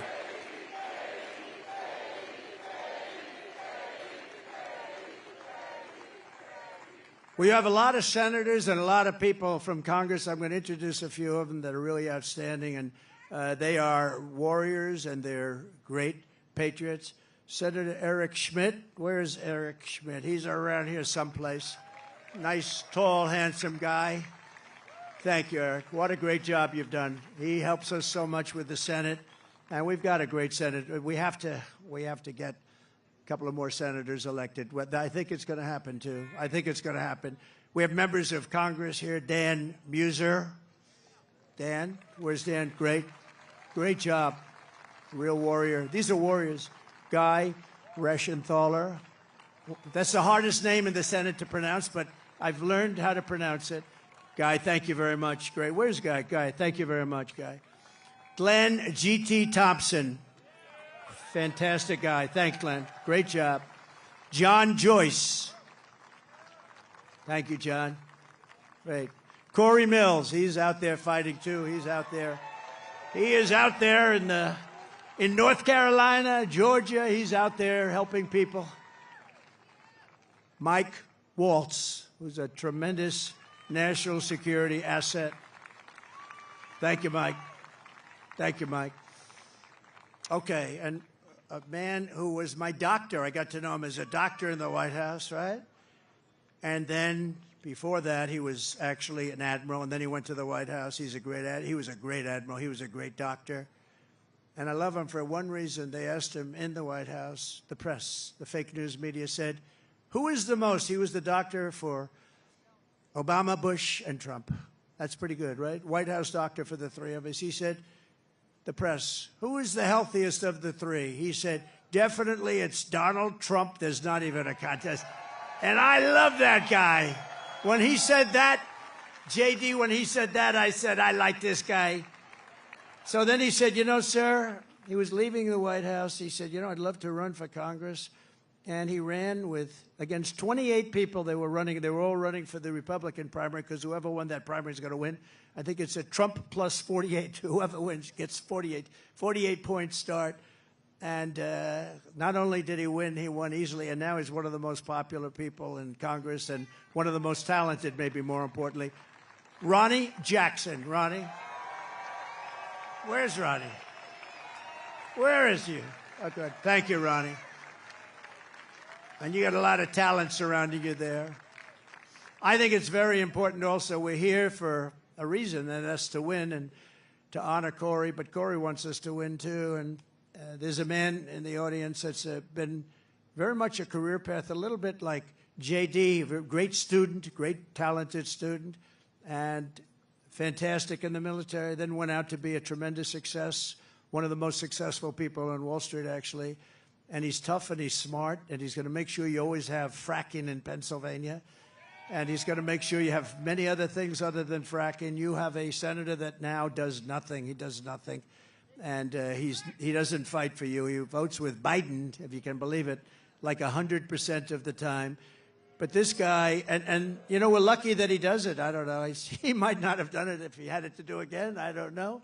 But I think he's just one of the most outstanding people anywhere in the country to run for office. And we're lucky that he's doing it, and he's got a real shot. He's doing very well in the polls. It's hard to beat somebody that's been there a long time, but this is somebody that's been there a long time and did nothing. He did nothing.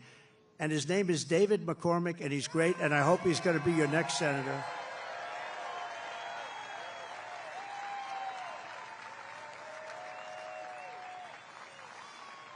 And I see somebody else I didn't know he was here. Mike Kelly. I see Mike Kelly here. Stand up. Oh, boy, am I lucky. Am I lucky I spotted him. If I didn't spot you, Mike, I was in big trouble, right? This is a man who's beloved in this state, and he's fantastic. So thank you, Mike. Thank you.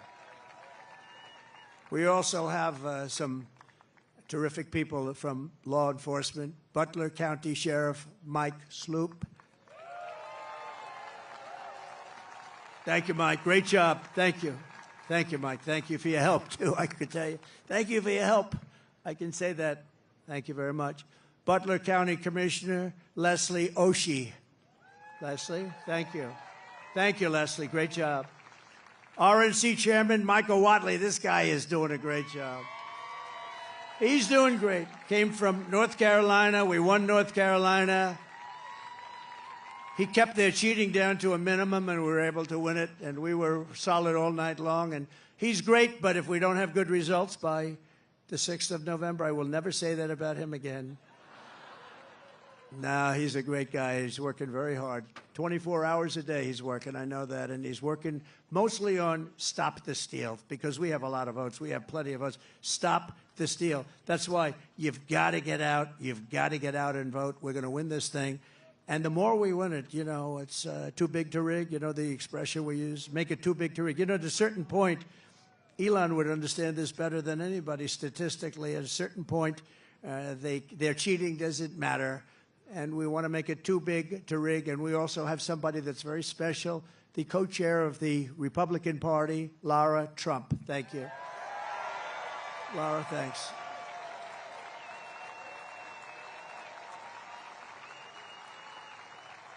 And, you know, oftentimes with families, they say, oh, you know, why did you put that one in or this one in, and all the different people. So many people have problems with that. In her case, everyone said, how the hell did you get her to do it? She has been unbelievable, so thank you very much. Comes from North Carolina, and I have a feeling she's going to be spending some time down there a little bit. And she's married to my wonderful son, Eric, who's right here. So, Eric, please stand up.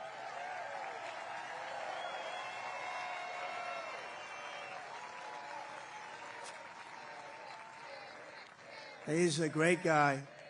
Eric has a distinction. He has gotten more subpoenas than any man in the history of our country by about 10 times. Every day Congress would meet, they'd send him a subpoena. What is it about? They have no idea. But I think he's got the all-time record, and he's handled it all beautifully. Thank you very much. Thank you very much. A friend of mine, a great, great businessman, one of the most respected people, and he made a big, big contribution yesterday to Georgia and a big contribution to North Carolina. Steve Witkoff is here.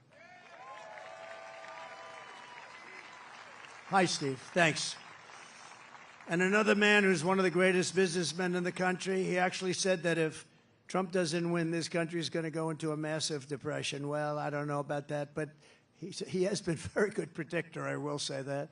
And truly one of the greats, one of the great pickers, picker meaning stocks. He knows what he's doing, and highly respected by everybody. John Paulson. Thank you, John. Great. Great guy. Now, we have so many others, and I won't do it because we have to really get out of here before it gets too cold for people. But and I love it much better because there's one teleprompter. Not that I use the teleprompters too much. Isn't it nice to have a president that doesn't need a teleprompter?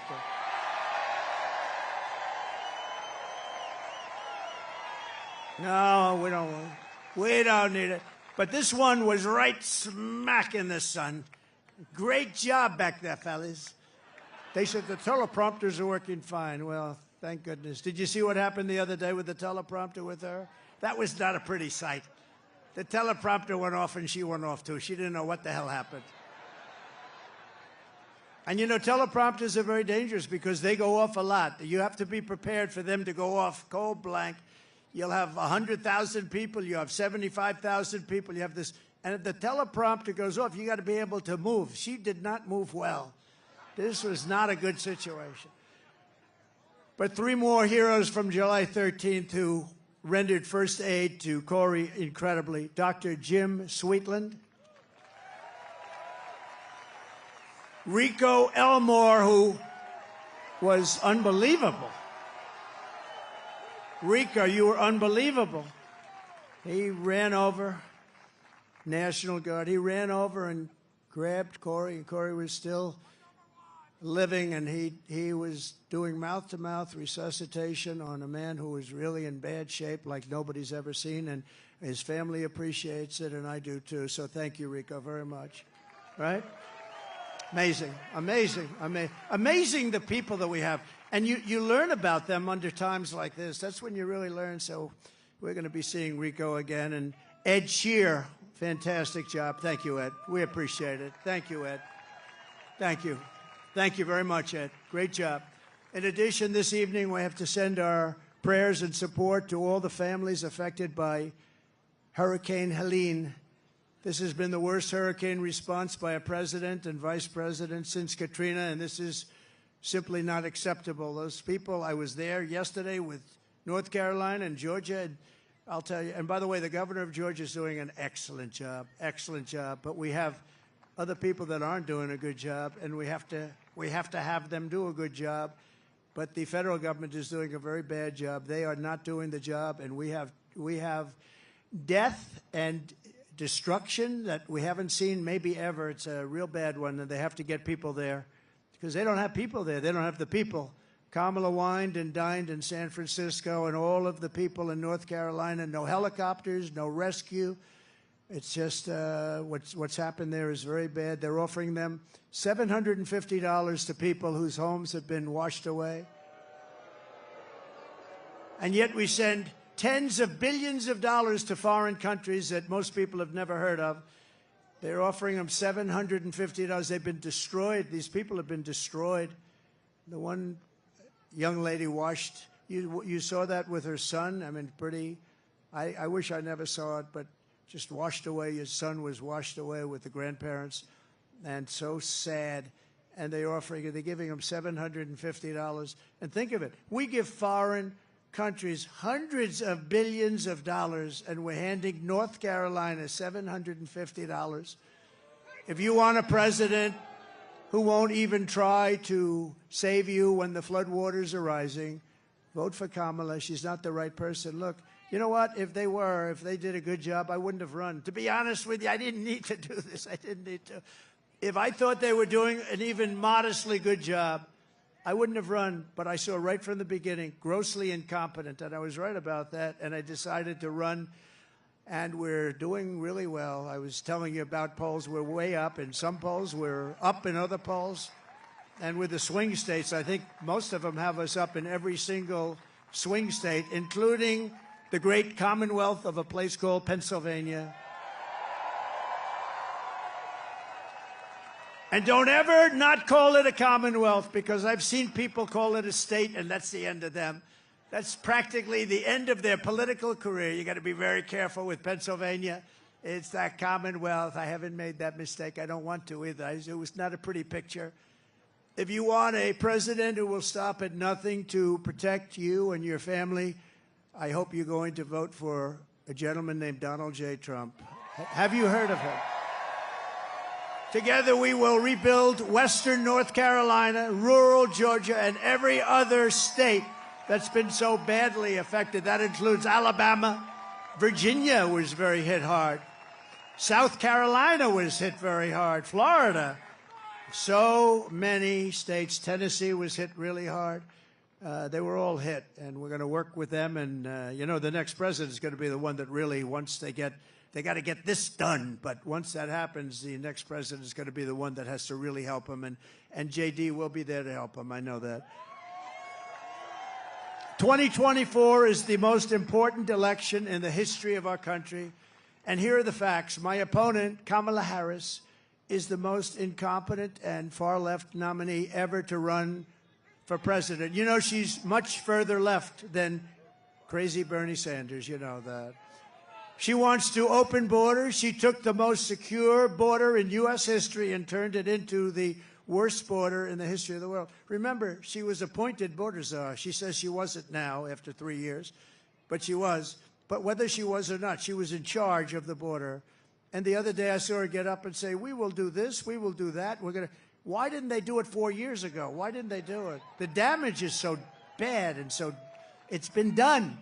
She let in 21 million illegal aliens from all over the world, from prisons and jails and mental institutions and insane asylums, and they're terrorists at record levels, at levels we've never seen before. She cost you $29,000 a family through inflation price hikes, and now she wants a larger tax hike. She wants to go the largest tax hike in American history. There's never been a tax hike like what she's proposing. She's going to raise your taxes a minimum of $3,000. She's a big taxer, and she was the original creator of Defund the Police. I think for all the sheriffs over here, if you're a partner in Defund the Police for even 2 days, you cannot be president. But she was one of the founders of Defund the Police, and she still believes that, by the way. I don't know how anybody could, but she still believes that. And if she ever had a chance, there's a good possibility she'd go back to it. Can you imagine? Somebody's robbing our house. Well, there's nothing we can do about it. That's what they say there's nothing. You know, they tried it. And you know where they tried it? In Minnesota with our vice president.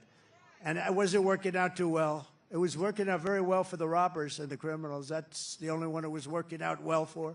Kamala Harris vowed to abolish ICE. She wants mass amnesty and citizenship for illegals. And worst of all, she lost, and this is maybe the worst thing in the whole, that nobody talks, the fake news won't mention it. She lost more than 325,000 migrant children that are now dead in slavery or just plain missing, probably never to be seen again, never to see their parents again. But this isn't like, this is 325,000 have been lost. She praised the idea of a 70% to an 80% tax rate. She imposed a natural gas export ban on Pennsylvania, which is killing your energy workers and your pricing. You know, you have one of the highest energy costs in the country, and yet you're sitting on top of a massive amount of energy that she doesn't want to get.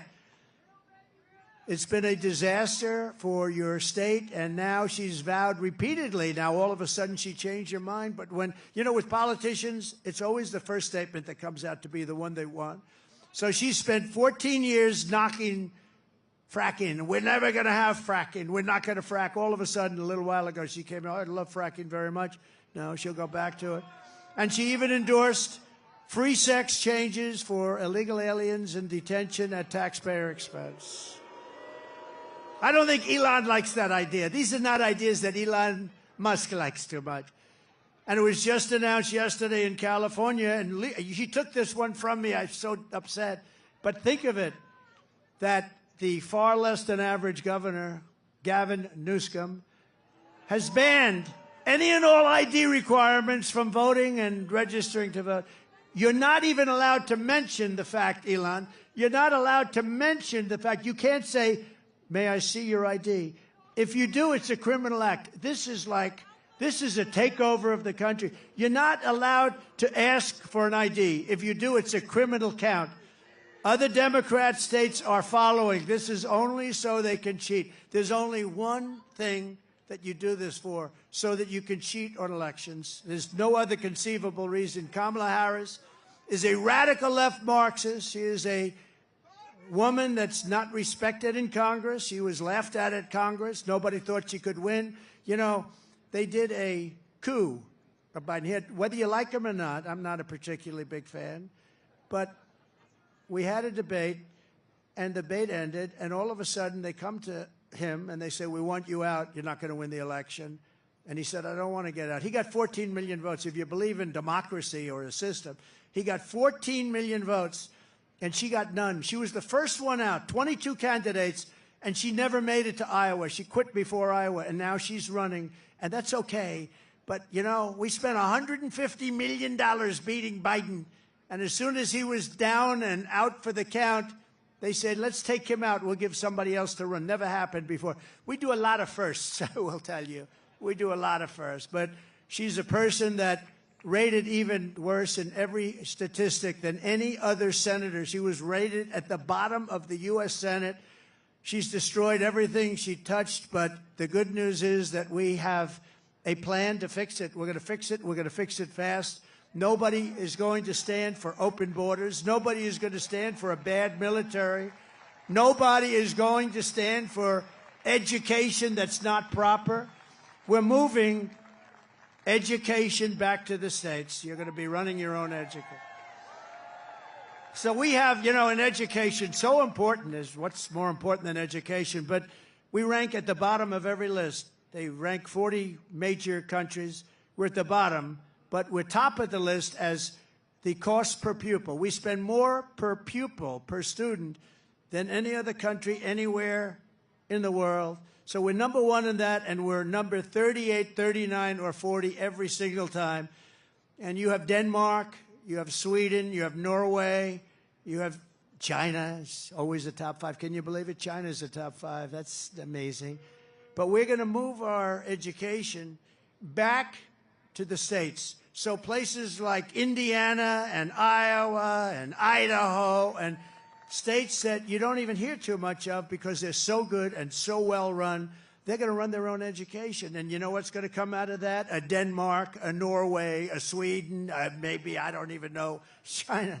Can you imagine China with 1.4 billion people is a top 5, and we're close to 40. We are 40 sometimes.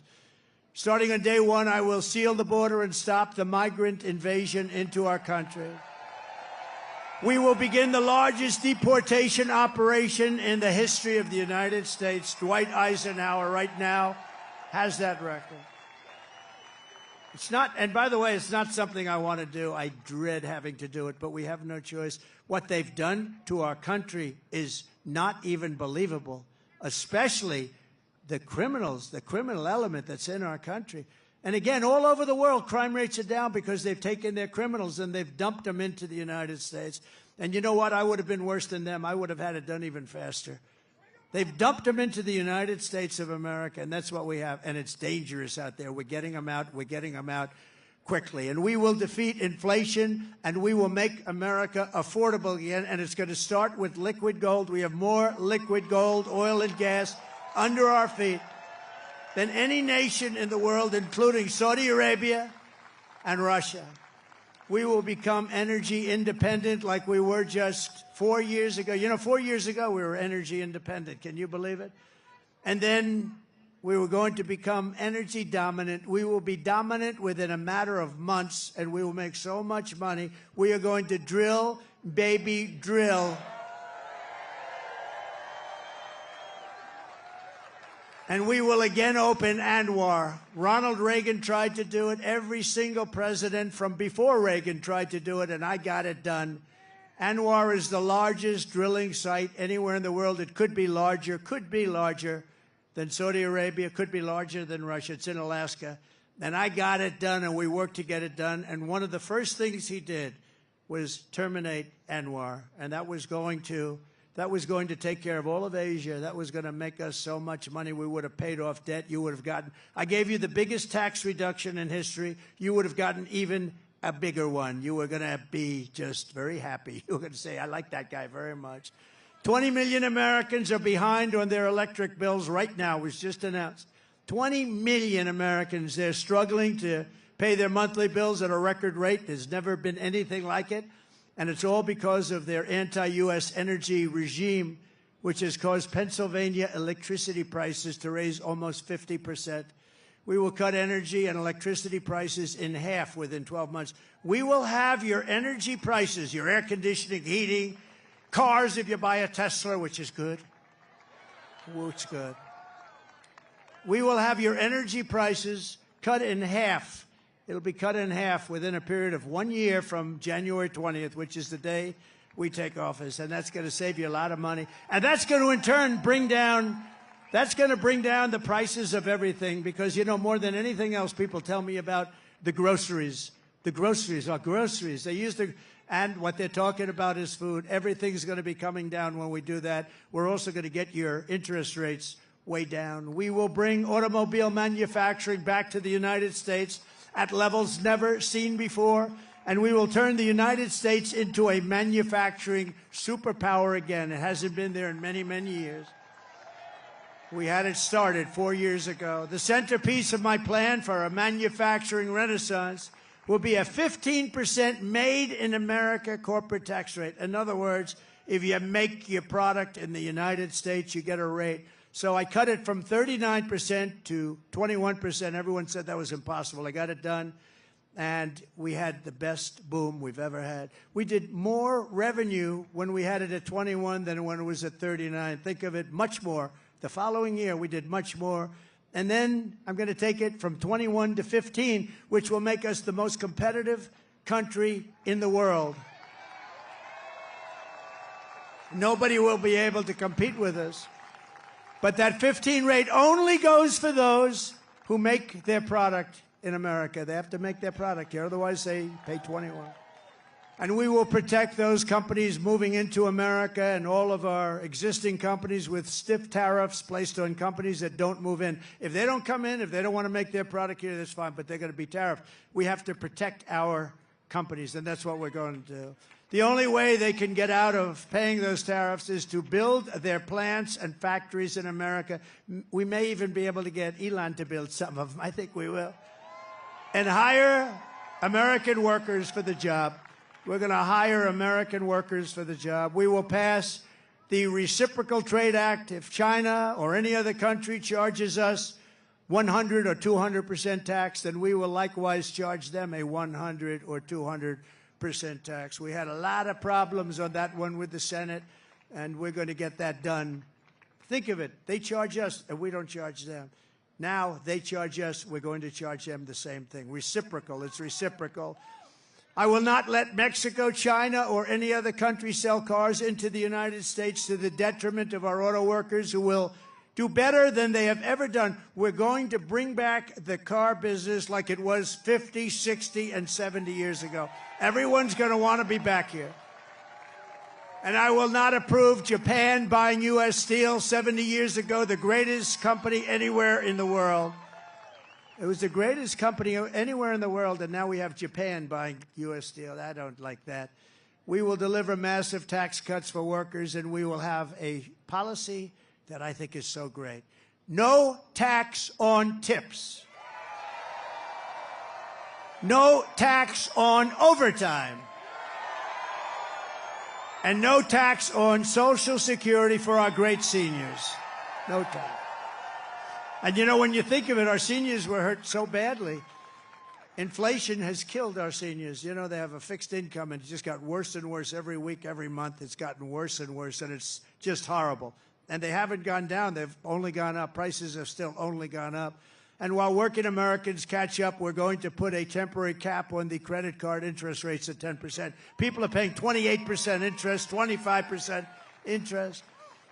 I will always protect Social Security and Medicare with no cuts. We're not going to do anything with Social Security, but they're going to destroy Social Security because all of the migrants coming in are going on between Medicare, Social Security, other programs, and nobody is able to afford it. I will settle the war in Ukraine. I will end the chaos in the Middle East, and I will prevent, I promise you, World War III. We're not going to have World War III. And right now, we're very close to having it. We will lead the world in space exploration. Thank you, Elon. We will lead the world in military, and we will reach Mars before the end of my term. Elon promised me he was going to do that. I don't know. Can you do that? Stand up. Can we do that? He wants to reach it. I think he's going to do it. JD, work on him. Work on him.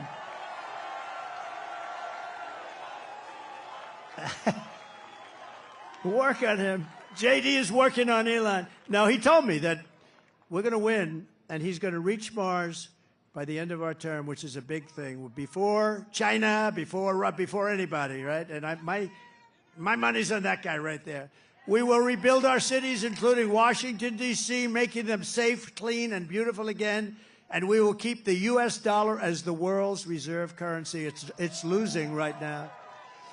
It's losing right now, but I'll be able to do it. Other people won't. I'll tell these countries as they leave us I say, you want to do business in the United States? You're going back into the reserve currency. And if you don't, we're going to charge you a big, fat, beautiful tax to do business in the United States. And they're going to say, I would love very much to go back into the U.S. reserve currency. No, we're going to save it. But these people aren't going to save it. They don't know how to talk. They don't know how to think. Together, we will deliver low taxes, low regulations, low energy costs, low interest rates, and low inflation so that everyone can afford groceries, a beautiful car, and a home. Very basic. It's very basic. We will stop the invasion, end migrant crime, strengthen our military, build a missile defense shield around our country, keep critical race theory and transgender insanity. We're going to keep it the hell out of our school. We're going to keep that insanity out of our school. And as I said, we will keep men out of women's sports. So demeaning to women. You saw that in the Olympics. They have female boxing, women's boxing, and a young lady from Italy, very good boxer, very, very good. She was all excited, but she played a person who transitioned. A male transitioned to a female. And the young girl from Italy, beautiful young woman. I'm not allowed to say that anymore politically, but I'll say it. She was a beautiful young woman. If you say that, that's the end of your career, right? But it's not. If it is, so be it, okay? We've got to get back to real life. But this beautiful young lady is out, and she gets, boom, a little jab, left jab. And she goes back, oh, my God, I've never been hit like that. This is just like a defensive. Then he goes, the corner say, you can take her. You can. So they push her out. Boom, another one. And she says, that's enough. I can't do it. I can't take it. I've never seen anything like that. So we had two people that transitioned. Both people, shockingly, won the gold medal in their division. So it's crazy. And if you look at weightlifting contests, they're the best of all. For years and years and years they go, they put an eighth of a pound on one side of the barbell, an eighth of a pound on the other, and they can't do it. And the record's standing for 18 years. They just can't do it.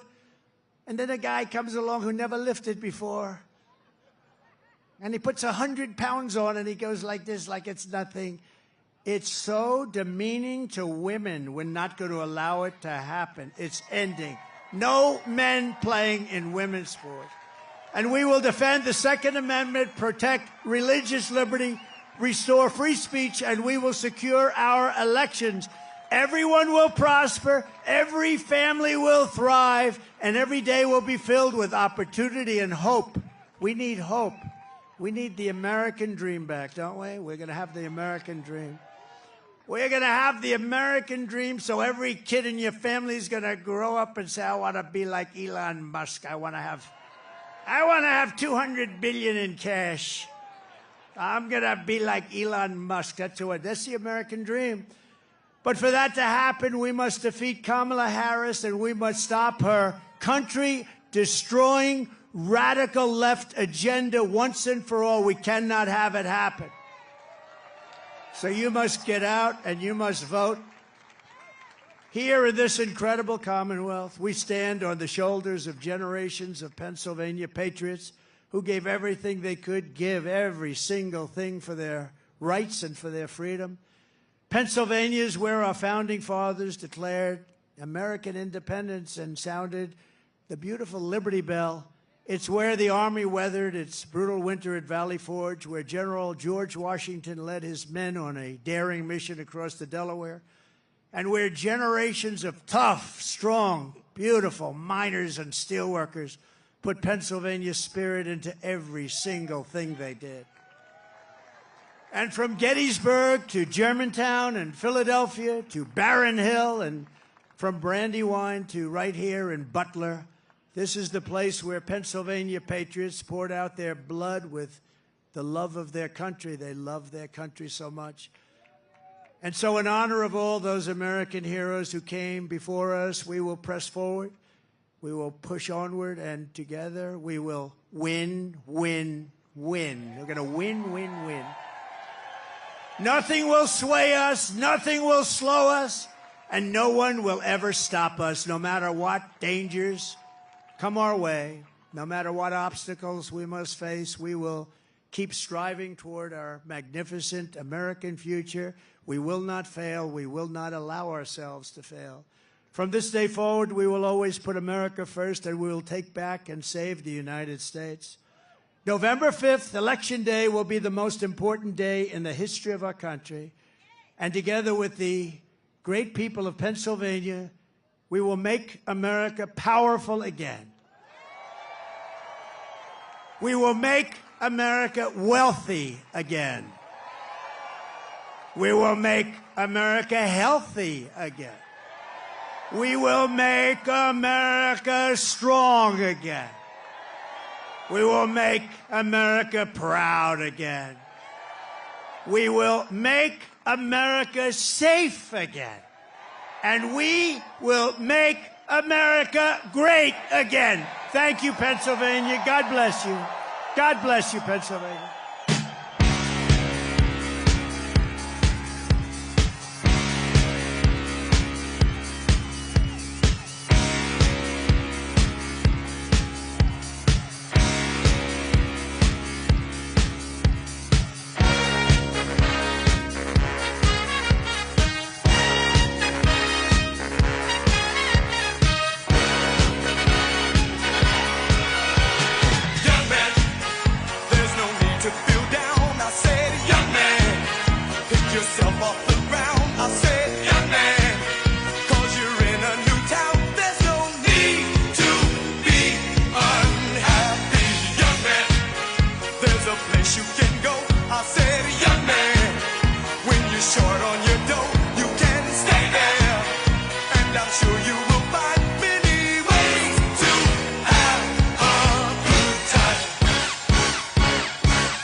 stanza, guardi le stelle che tremano d'amore e di speranza.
A secret chord that David played and it pleased the Lord, but you don't really care for music, do you?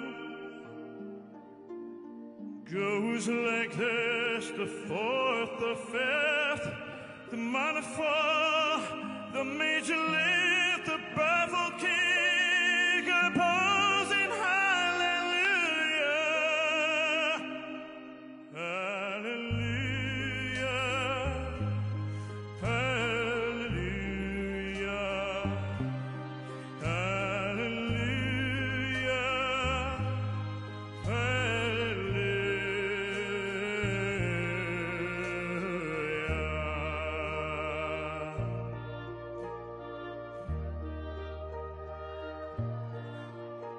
Your faith was strong, but you needed proof. You saw her bathing on the roof, her beauty and the moonlight overthrew you. She tied you to a kitchen chair, she broke your throat, she cut your hand from your lips, she drew the hallelujah.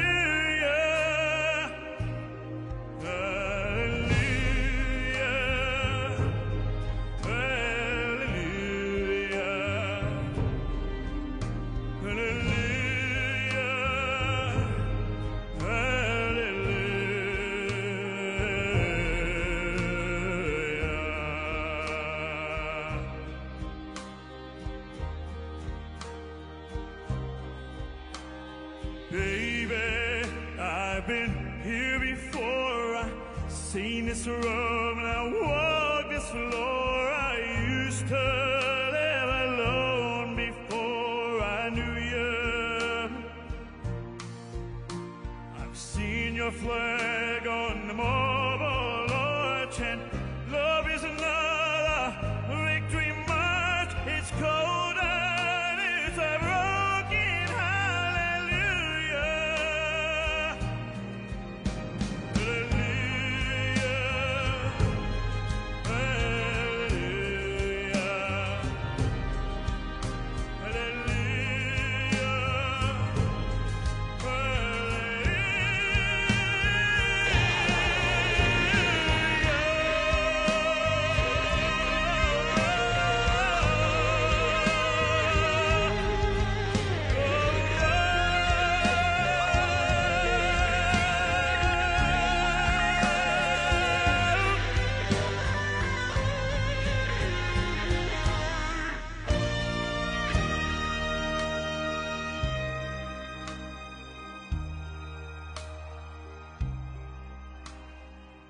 did my best, but it wasn't much. I couldn't feel, so I tried to touch. I told the truth, I didn't come to fool you.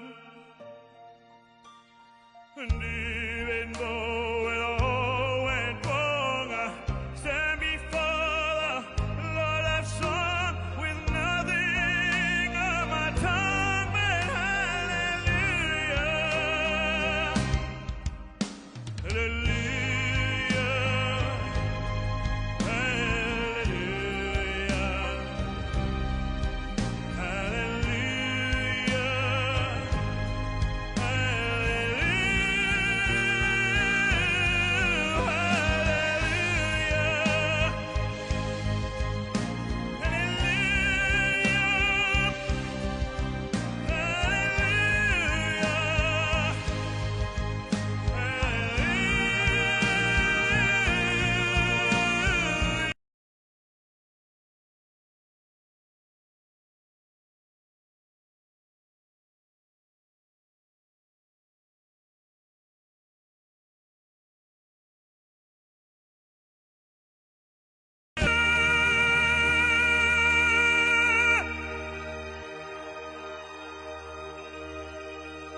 Thank you.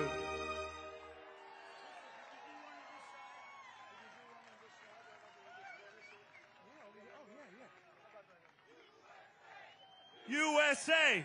USA!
Consider all the worlds thy hands have made.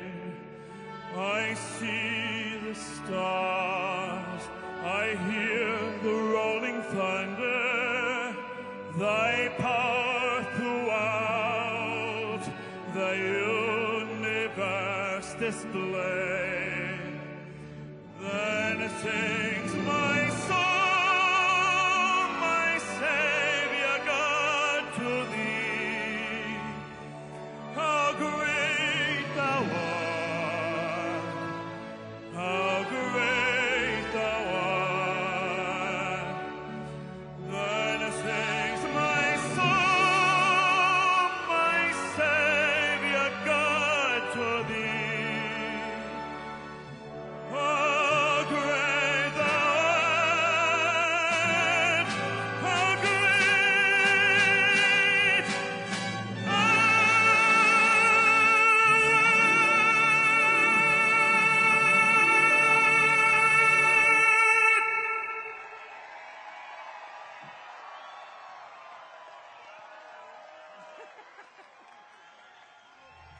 Okay, you all know this one. Here we go.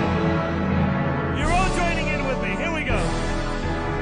God bless America. Learn that I love. Stand beside her and guide her through the night with the light from above.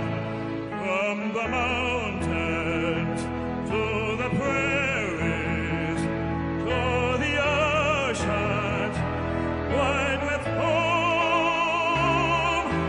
God bless America, my home sweet home. God bless America, my home sweet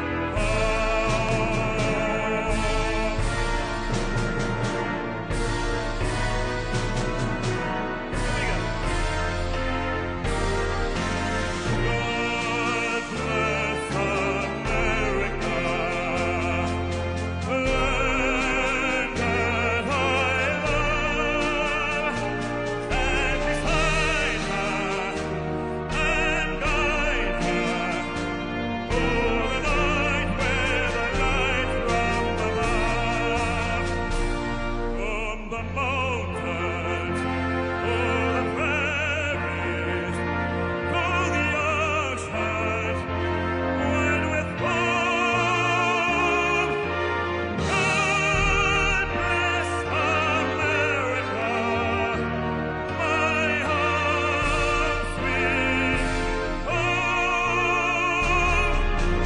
God bless America, my